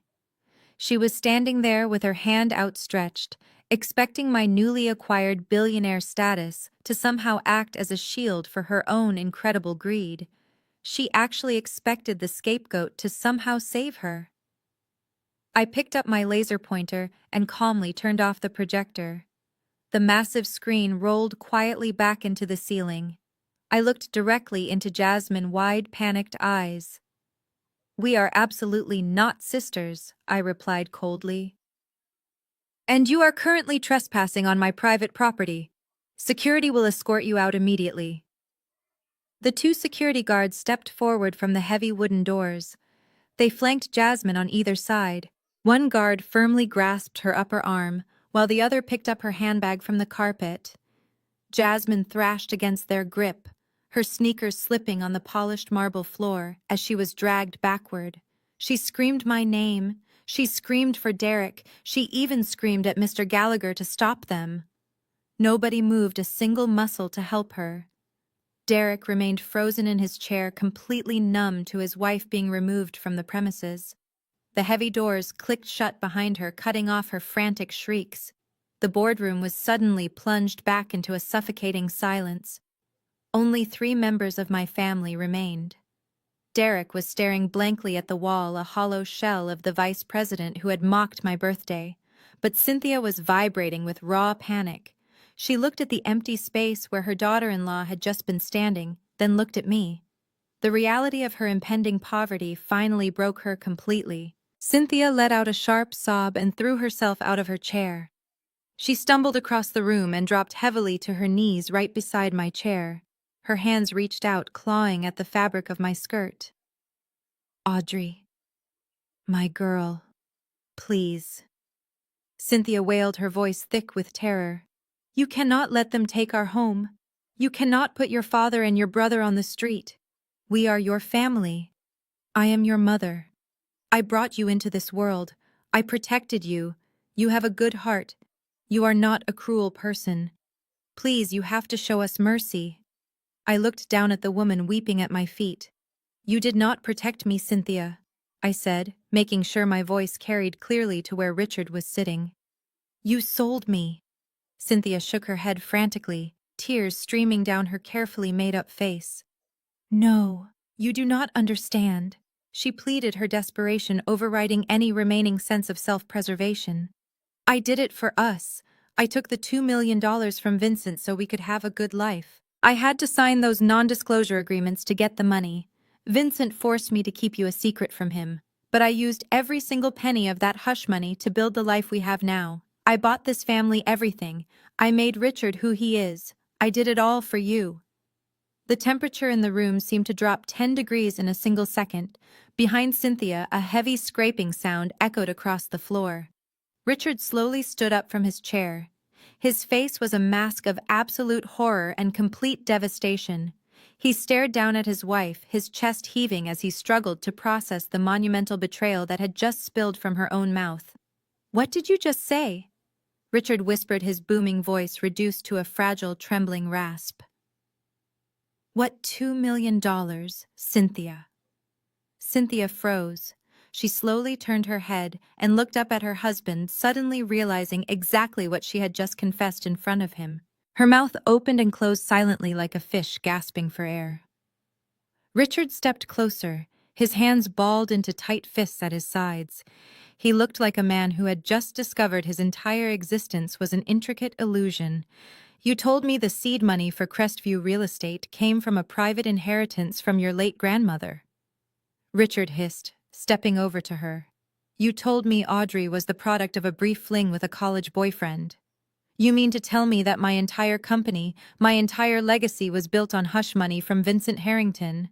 You made me raise another man child, a billionaire child, and you kept the money a secret." Cynthia scrambled backward away from him, her heels slipping on the carpet. "Richard, please," she cried, raising her hands to protect her face. "I had to do it. You were completely broke. You had terrible credit. You were a failing leasing agent who could not even afford rent. I made you a CEO. I gave you an empire. You would be absolutely nothing without my money." The truth finally stripped away Richard's ego. He lunged forward, his face contorting with blinding rage. He screamed at her, calling her a manipulative parasite. Cynthia screamed back, calling him a pathetic, ungrateful failure who only succeeded because she bought his career. They viciously tore each other apart right there on the boardroom floor, trading 34 years of toxic lies and buried resentments. Mr. Gallagher watched the mutual destruction with quiet satisfaction. I simply sat in my chair, watching the empire of lies burn to ashes. The screaming match between Richard and Cynthia echoed violently off the thick glass windows of the boardroom. They hurled insults and bitter accusations, completely forgetting where they were and who was watching them. Richard's veins bulged against his neck as he called her a lying parasite. Cynthia shrieked back, her perfectly manicured nails digging into the carpet, cursing his financial incompetence. It was a pathetic, ugly display of two people who had built their entire identities on a mountain of stolen money and deceit. I watched them tear each other apart for exactly 2 minutes. Then I decided I had seen enough. Enough, I said. I did not shout. I did not need to. My voice, calm and completely devoid of emotions, sliced straight through their hysterical screaming. Richard snapped his mouth shut, his chest heaving violently. Cynthia clamped her hands over her face, sobbing into her palms. They both looked up at me from the floor, thoroughly broken and entirely defeated. They finally understood the absolute power dynamic in the room. Mr. Gallagher stepped forward from his position near the wall. He walked to the center of the mahogany table, holding an elegant black leather portfolio. He opened it carefully and extracted 3 thick legal documents, laying them out in a neat row directly in front of my chair. He handed me a heavy gold fountain pen. As the sole proprietor of the Harrington Trust and the primary lien holder of Crestview Real Estate, Mr. Gallagher announced smoothly, his voice filling the sudden quiet, "You have the absolute legal authority to execute these immediate actions based on the documented federal wire fraud and gross breach of contract." I took the heavy gold pen from his hand. The metal felt cool and solid against my fingers. I looked down at the first document. It was a formal termination notice drafted with lethal corporate precision. This first document, I stated clearly, looking directly at my brother, who was still slumped in his leather chair, is the immediate and unconditional termination of Derek Lawson from his position as vice president. Because you committed felony embezzlement, you are being fired for gross misconduct. You will receive no severance, no benefits, and your corporate shares are hereby seized to partially offset the stolen funds. Derek flinched, as if I had physically struck him, but he said absolutely nothing. I signed my name on the bottom line with a swift, definitive stroke. I moved my pen to the second document. The bold heading outlined a demand for immediate loan repayment. "This is the formal execution of the default clause on your $15 million commercial loan," I explained, shifting my gaze down to Richard. "You have exactly 24 hours to produce the total sum in liquid cash. Since my forensic audit proves you do not even have a fraction of that amount, this document effectively initiates the hostile takeover and immediate liquidation of Crestview Real Estate. Your company is officially bankrupt, Richard. It belongs to me now." Richard let out a hollow, agonizing groan. He lowered his head until his forehead rested against the carpet, his hands clutching his graying hair. I signed the second document without a single ounce of hesitation. I slid the third and final document toward me. This one was a formal eviction notice. "And this," I said, my voice dropping to a sharp, icy tone, "is a 24-hour notice to vacate the premises of the company-owned mansion located in the Oak Ridge subdivision. The property is being repossessed by the Harrington Trust. You and Jasmine have until tomorrow afternoon to remove your personal belongings, or they will be seized as collateral by federal authorities." I signed the third document and carefully placed the gold fountain pen back onto the polished wood. The execution was complete. With 3 simple signatures, I had entirely dismantled the fake empire that had caused me 33 years of misery. I had stripped them of their money, their status, their home, and their pride. I stood up from the heavy leather chair and buttoned my navy blue suit jacket. I picked up my briefcase from the floor. Richard and Cynthia remained frozen on the carpet, unable to even look at me. I walked slowly around the long mahogany table, my heels clicking sharply against the floorboards, until I reached the spot where Derek was sitting. He looked up at me. His arrogant, privileged face was pale, sweaty, and completely devoid of hope. The golden child was finally facing the consequences of his own actions. I leaned down slightly, bringing my face just inches from his. "I guess I am not the mistake after all," I whispered. I turned my back on them forever and walked right out of the room without looking back. 2 days later, the reality of my signatures materialized in the pristine, manicured streets of the Oak Ridge subdivision. I did not need to be physically present to witness the collapse of their fake world. The asset recovery firm I hired provided real-time video documentation for all high-value corporate seizures. I sat comfortably at my kitchen island, drinking my morning coffee, and opened the secure link on my laptop. The live video feed loaded instantly. The camera angle was positioned from the dashboard of a heavy-duty commercial tow truck, idling quietly at the end of a long cobblestone driveway. At the top of the driveway sat the sprawling 6-bedroom mansion Crestview Real Estate had purchased for Derek and Jasmine. The front door was wide open. Jasmine was sprinting back and forth across the pristine front porch. She was completely frantic. She was no longer wearing her perfectly curated influencer outfits. She wore plain gray sweatpants and a messy bun. Her arms were heavily loaded with dozens of brightly colored luxury handbags.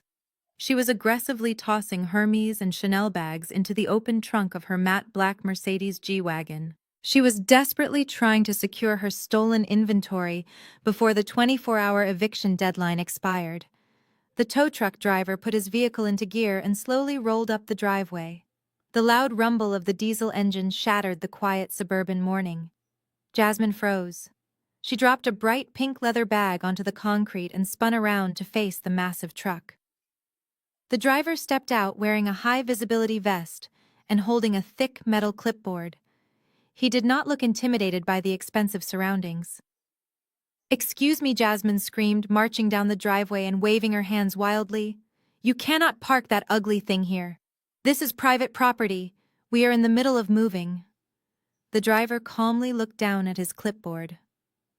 "Are you Jasmine Lawson?" he asked in a loud, flat voice. "Yes," she snapped, crossing her arms defensively. "And I am telling you to leave immediately." "I am not here for you, madam," the driver replied, pulling a heavy steel chain from the back of his truck. "I am here for the vehicle. This Mercedes is registered as a corporate asset to Crestview Real Estate. Since the company is currently in default and undergoing total asset liquidation, the Harrington Trust has authorized the immediate repossession of this vehicle. Step away from the car, please." Jasmine let out an ear-piercing shriek. "You cannot take my car!" she yelled, lunging forward and physically placing her body against the grille of the G-Wagon. "It is mine. My husband bought it for me. It is a gift." Derek suddenly burst out of the front door of the mansion. He looked absolutely terrible. His face was unshaven, his eyes were bloodshot, and he was wearing a wrinkled gray shirt. He sprinted down the driveway toward the tow truck. "Hey," Derek yelled, trying to summon his old booming executive voice. "Stop what you are doing right now. I am the vice president of that company. You have absolutely no right to touch that car. I will call the police and have you arrested for grand theft auto." The driver did not even flinch. He simply handed Derek the thick stack of legal documents containing my signature and the federal court seal. "You were fired 2 days ago, sir," the driver stated firmly. "The Harrington Trust holds the lien. Go ahead and call the police. They already have copies of the seizure orders. Now step aside, or I will have you cited for obstructing a legal recovery." Derek stared at the paperwork. The fight instantly drained out of him. He stepped back, leaving Jasmine standing alone in front of the car. The driver quickly hooked the heavy steel chains to the front axle of the Mercedes. The commotion had attracted an audience. Several wealthy neighbors had stepped out of their custom-built homes. Women in expensive jogging gear and men walking purebred dogs stopped on the sidewalk to watch the spectacle. The Oak Ridge subdivision thrived on gossip and appearances. Derek and Jasmine were the ultimate prize. Jasmine realized she was being watched. Instead of retreating inside, she completely lost her mind. She threw herself onto the perfectly manicured green grass and began sobbing hysterically. She beat her fists against the lawn, screaming that her life was completely ruined, while the tow truck loudly hoisted the front of her luxury SUV into the air. Derek stood on the driveway, completely paralyzed by the public humiliation.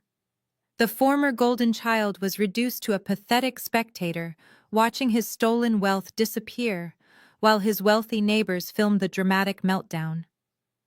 I took a sip of coffee and smiled. While Jasmine was screaming on the manicured lawn, a much more severe operation was unfolding downtown at the Crestview Real Estate corporate headquarters. I had handed my fully encrypted forensic dossier over to Mr. Gallagher the previous afternoon, and he had immediately forwarded it to his highest contacts at the Federal Bureau of Investigation. The federal authorities do not waste time when they are handed a perfectly packaged wire fraud case involving millions of stolen dollars. At exactly 1 in the afternoon, 3 black government vehicles pulled up to the front entrance of the Crestview building. A dozen federal agents wearing dark windbreakers with the letters printed boldly across the back marched straight through the revolving glass doors. They completely bypassed the stunned receptionist and swarmed the executive floor. My former colleagues, the exact same people who had watched me being escorted out just days prior, were now pressed against the glass walls of their cubicles in absolute shock. They watched closely as federal agents stormed into Derek's corner suite. He was sitting helplessly at his desk, likely still reeling from the morning repossession of his wife's luxury vehicle, when the lead agent ordered him to stand up and place his hands behind his back. The former golden child did not put up a fight. He was completely broken. The agent secured heavy steel handcuffs around his wrists and loudly read him his rights. They marched him out of his office down the long corridor and straight through the crowded corporate bullpen. Every single employee watched the vice president of the company being paraded out like a common criminal. There was no arrogance left in his posture. His head was bowed, his face flushed with the ultimate humiliation as he was loaded into the back of a federal vehicle parked on the busy city street. While his only son was being aggressively processed at the federal courthouse, Richard was frantically locked inside his own office, desperately trying to salvage his rapidly collapsing empire. The 24-hour deadline to repay the $15 million commercial loan was rapidly approaching. Richard foolishly believed his sheer charisma and his prestigious social network could save him.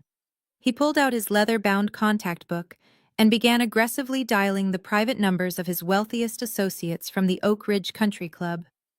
He called commercial real estate developers, elite hedge fund managers, and private bankers he had played golf with for over 20 years. He pitched them a desperate story of a temporary cash flow issue, begging for a short-term bridge loan to cover the massive debt.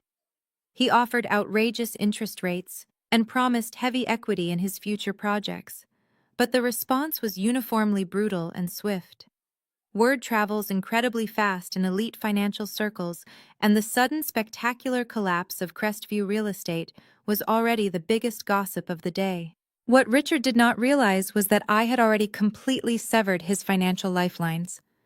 By activating the default clause through the powerful Harrington Trust, I automatically triggered a catastrophic credit event across all major institutional banking networks. Apex Capital Holdings had officially flagged Richard and his entire company as a severe flight risk and a direct target of an active federal fraud investigation.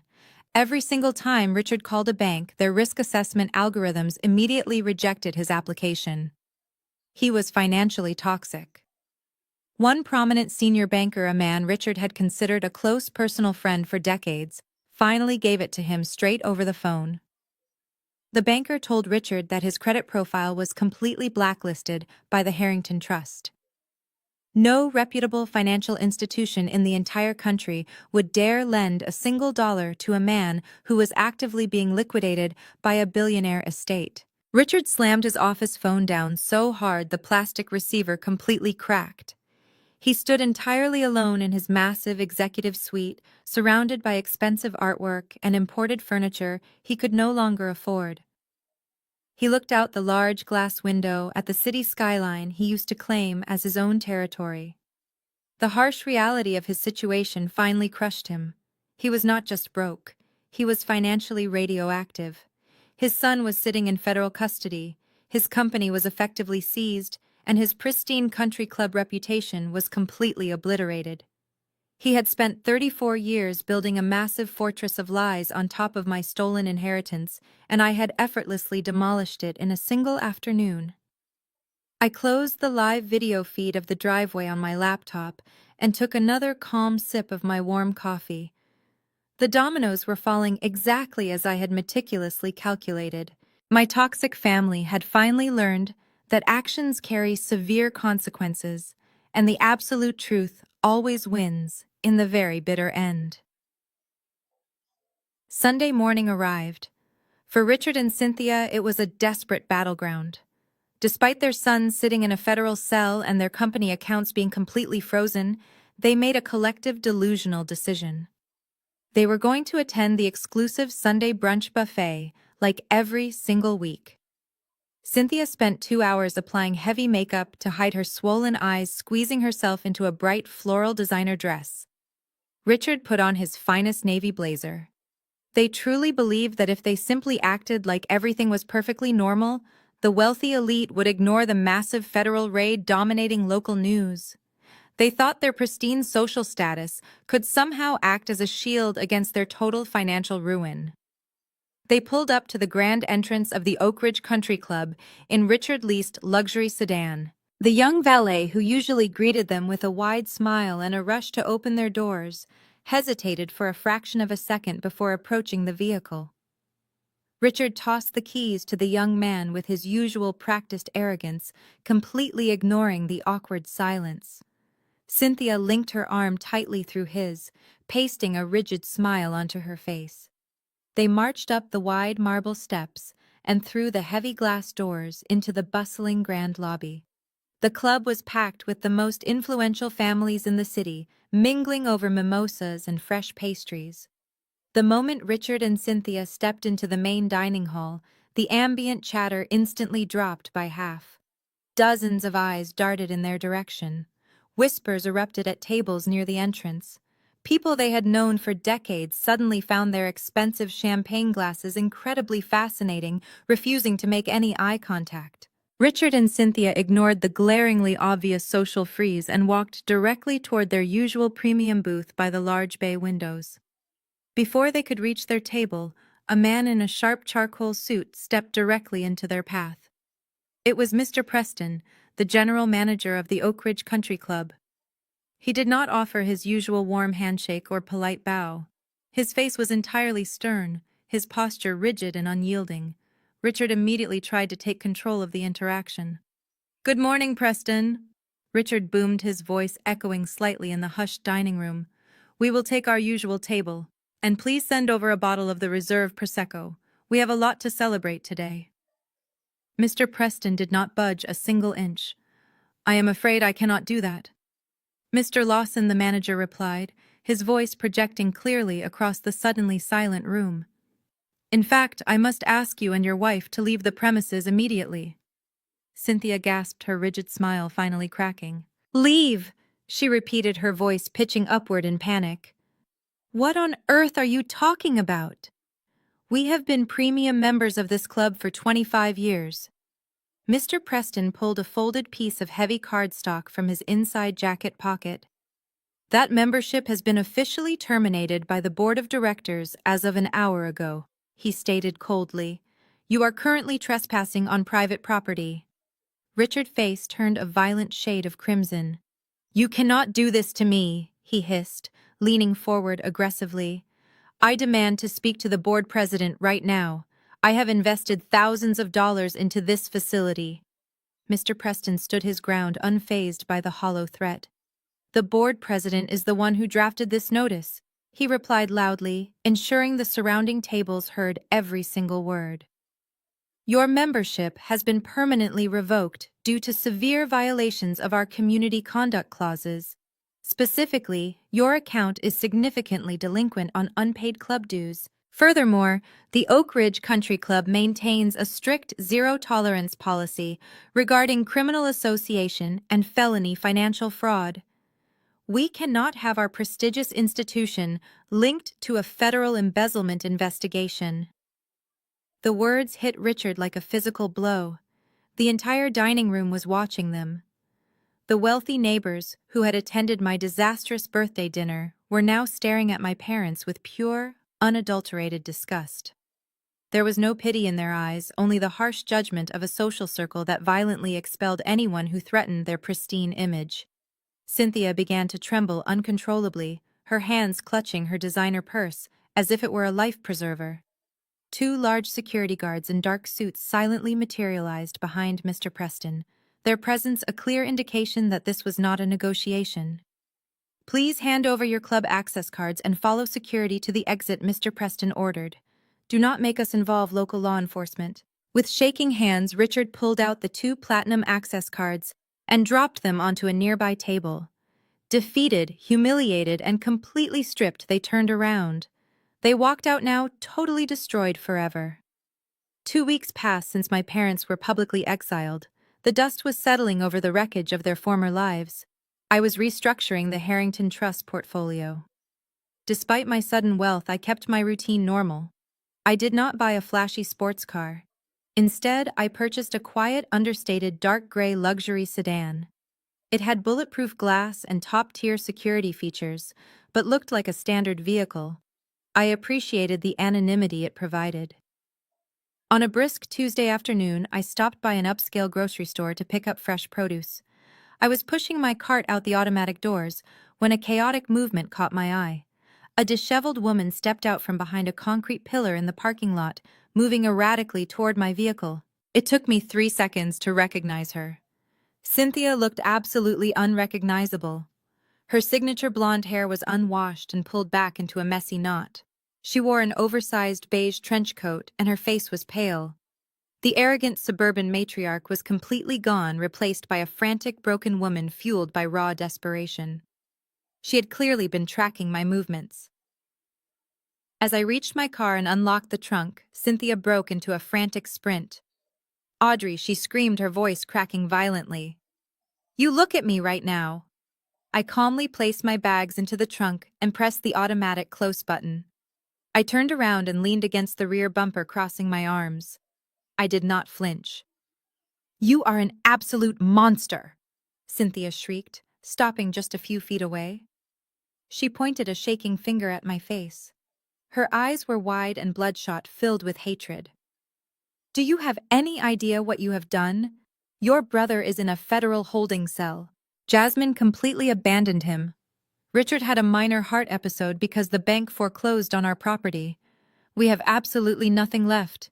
We are living in a cheap motel." Cynthia paused, gasping for air. She expected me to crumble.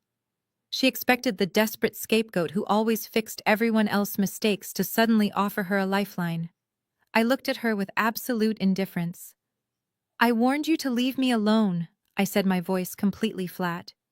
"You built a life on stolen money, Cynthia. The consequences are your own. Now step away from my car." My cold response pushed her over the edge. She lunged forward, slamming her hands against the tinted glass of my rear passenger window. "You owe us," she wailed, her face contorting in agony. "We are your family. You cannot destroy us and live a billionaire life. I will never let you have peace. I will follow you everywhere. I will make sure the world knows what a treacherous daughter you are." I calmly walked past her, opened the door, and slid into the plush leather seat. I started the engine. The powerful purr of the luxury car masked her frantic breathing. Cynthia rushed to my window, pressing her palms against the glass, preparing to scream. I lowered the window just a few inches. Cynthia leaned in eagerly, thinking I was going to engage in the toxic screaming match she craved. But before she could speak a single word, a tall man in a plain gray suit stepped out from behind a parked vehicle nearby. I had hired a private security firm, and a plainclothes security operative had been shadowing me discreetly for exactly this kind of scenario. The man walked briskly up behind Cynthia. "Cynthia Lawson?" he asked in a loud, authoritative voice. Cynthia spun around, startled by the sudden interruption. "Yes," she answered, blinking in confusion. The man pulled a thick white envelope from his jacket pocket and pressed it firmly against her chest. She reflexively grabbed it. "You have just been served," the man stated professionally. "Step away from the vehicle immediately." Cynthia looked down at the heavy envelope, her hands trembling. "What is this?" she whispered, her voice barely audible. I looked at her through the partially opened window. "That is a permanent, legally binding restraining order," I explained, keeping my tone perfectly conversational. "It mandates that you, Richard, and Derek must remain at least 500 feet away from me, my residence, and any property owned by the Harrington Trust. If you attempt to contact me again or approach me in public, my security team will immediately call the police, and you will be arrested for violating a strict court order." Cynthia stared at me, her mouth hanging open in sheer disbelief. The heavy white envelope slipped from her fingers and hit the asphalt. "Enjoy the cheap motel, Cynthia," I said smoothly. I rolled up the tinted window, put the car in drive, and pulled smoothly out of the parking lot, leaving her standing entirely alone there forever. 6 months passed since that afternoon in the grocery store parking lot. The transition from forensic accountant to the billionaire head of the Harrington Trust was a chaotic but ultimately seamless evolution. I did not just inherit an empire, I completely sanitized one. The toxic entity formerly known as Crestview Real Estate was legally dissolved and entirely absorbed into Apex Capital Holdings. I systematically fired every single executive who had blindly enabled my toxic family to embezzle corporate funds, immediately replacing them with a brand new board of highly vetted, ethical financial professionals. We implemented aggressive compliance protocols and transparent accounting practices. Within 2 quarters, the restructured firm was not just surviving without Richard and Derek. It was thriving, pulling in record profits through legitimate, sustainable commercial developments. While my new company flourished, the people who once treated me like a worthless nuisance were facing the bleak reality of their actions. Derek never even made it to trial. Faced with the mountain of encrypted forensic evidence I handed over to the federal prosecutors, his expensive defense attorney advised him to take a plea deal. He officially pleaded guilty to 2 counts of major felony wire fraud and 1 count of massive corporate embezzlement. The judge was not swayed by his former country club pedigree. Derek was sentenced to 4 years in a federal correctional institution. The golden child traded his custom Italian suits for a standard-issue khaki uniform. He now spent his days working in the prison laundry facility, earning pennies an hour, entirely stripped of the unearned arrogance that had defined his entire adult life. Jasmine did exactly what she promised to do in the boardroom. The ink on Derek's indictment was barely dry before she filed for a highly publicized, ruthless divorce. She desperately tried to distance herself from his crimes to save her social media brand. It completely backfired. The federal authorities had aggressively seized her designer handbags, her luxury jewelry, and the mansion, leaving her with absolutely nothing but a severely damaged reputation. Her wealthy followers vanished overnight, refusing to associate with a convicted felon ex-wife. Today, Jasmine lives in a tiny studio apartment on the outskirts of the city. She spends her days posting heavily filtered videos from her small kitchen, desperately trying to sell questionable detox teas and cheap hair gummies to a rapidly shrinking online audience. The glamorous influencer lifestyle she valued above human decency is completely dead and buried. My parents suffered the most precipitous fall from grace. Stripped of their stolen wealth and blacklisted from every elite circle in the state, Richard and Cynthia were forced to face the brutal reality of the working class they used to openly mock. They currently reside in a cramped, outdated two-bedroom rental apartment located directly above a noisy bowling alley. To make rent and pay off the mountain of legal debt they incurred during the bankruptcy, both of them had to find employment. Richard, the man who used to scream at me for questioning his authority as a chief executive officer, now works exactly 40 hours a week as a basic customer service associate at a massive local hardware store.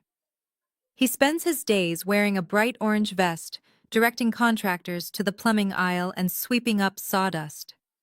Cynthia, who once hosted lavish charity galas and constantly sneered at my wardrobe, took a job as a receptionist at a low-tier dental clinic. She answers phones and schedules cleanings for minimum wage, completely isolated from the wealthy socialites she sacrificed my biological father to impress.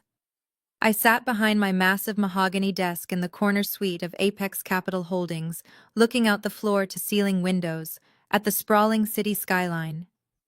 The morning sun illuminated the bustling streets below. My encrypted work laptop sat open in front of me, displaying a perfectly balanced multi-million-dollar quarterly profit report. There were no hidden offshore accounts.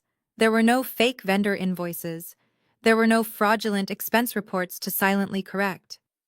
The financial foundation of my life was finally built on solid, undeniable truth. For 33 years, I was the designated punching bag for a family of parasites.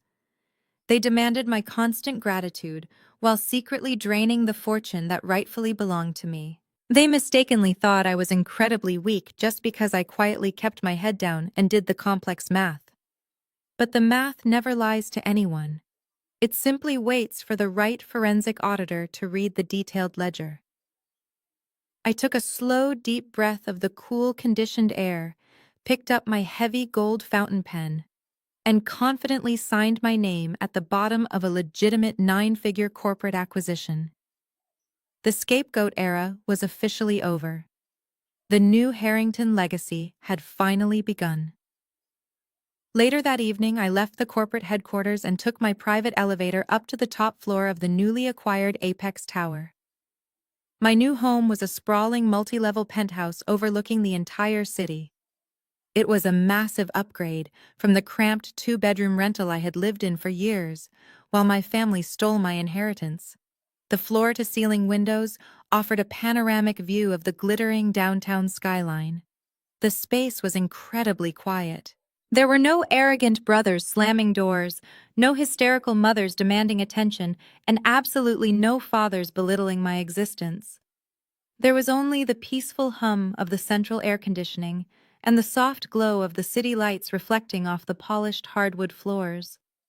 I walked over to the massive marble kitchen island and poured myself a glass of expensive sparkling water. I stood there for a long moment, simply breathing in the absolute freedom my new life provided. The suffocating weight of my toxic family was permanently lifted from my shoulders. I was no longer the designated punching bag, the financial janitor, or the desperate daughter seeking validation from people incapable of love. I was completely autonomous. I set my glass down and walked into my expansive home office. The room was decorated in minimalist tones of charcoal and ivory, designed specifically for focus and clarity. Resting in the exact center of my sleek glass desk was a thick stack of legal documents printed on heavy premium paper. These were not corporate acquisition contracts or commercial real estate ledgers. These papers represented the true purpose of my newly acquired wealth. I sat down in my ergonomic leather chair and opened the top folder. The bold heading at the top of the first page read, "The Harrington Foundation." Over the past 6 months, while I was aggressively restructuring the corporate side of my empire, I had also been quietly working with Mr. Gallagher to establish a massive philanthropic organization. The mission statement was simple but incredibly powerful. The foundation was specifically designed and heavily funded to provide immediate, comprehensive legal and financial assistance to women who were actively escaping toxic, abusive family dynamics. I knew exactly how financial manipulation was used as a weapon to keep victims trapped. My mother had literally sold me for $2 million, and Richard had used that exact same money to control every single aspect of my life. Toxic families thrive on creating financial dependency. They use money to enforce compliance, demand loyalty, and punish anyone who dares to speak the truth or step out of line. I wanted to give other women the exact same weapon Vincent Harrington had secretly given me. The foundation would fully fund expert forensic accountants to track hidden family assets. It would pay for aggressive corporate lawyers to fight bogus defamation lawsuits and break illegal non-disclosure agreements. Most importantly, it would provide emergency housing and immediate cash grants, so these women could walk away from their abusers without ever looking back. I wanted to completely dismantle the financial cages that toxic families use to imprison their targeted scapegoats. I picked up my heavy gold fountain pen, the exact same pen I had used to legally bankrupt Richard and Derek in the boardroom 6 months ago. The metal felt warm and familiar in my hand. I carefully signed my name on the final signature line of the incorporation documents, officially transferring $50 million of my personal inheritance directly into the foundation operating budget. The ink dried instantly on the thick paper. The Harrington Foundation was now a legally binding, fully funded reality. I leaned back in my chair and looked out the massive window at the city below. The transition was finally complete for me today. I had taken the worst parts of my past and weaponized them into a tool for absolute justice. I thought about Richard sweeping dirty sawdust in a local hardware store. I thought about Cynthia answering ringing phones for minimum wage. I thought about Derek folding cheap prison laundry inside his cell. They had spent 3 decades trying to convince me that I was fundamentally flawed, a worthless burden they gracefully tolerated every single day. They thought a DNA test would prove I was nothing. Instead, it proved I was everything they could never be. Family is not just about blood, it is respect. I slowly closed the folder and rested my hands on the glass desk. The legacy of Vincent Harrington was no longer a secret hidden in an offshore bank account. It was a beacon of hope for anyone fighting to reclaim their stolen life. Have you ever had a family member's toxic joke backfire on them spectacularly? Tell me your story in the comments. Don't forget to like and subscribe.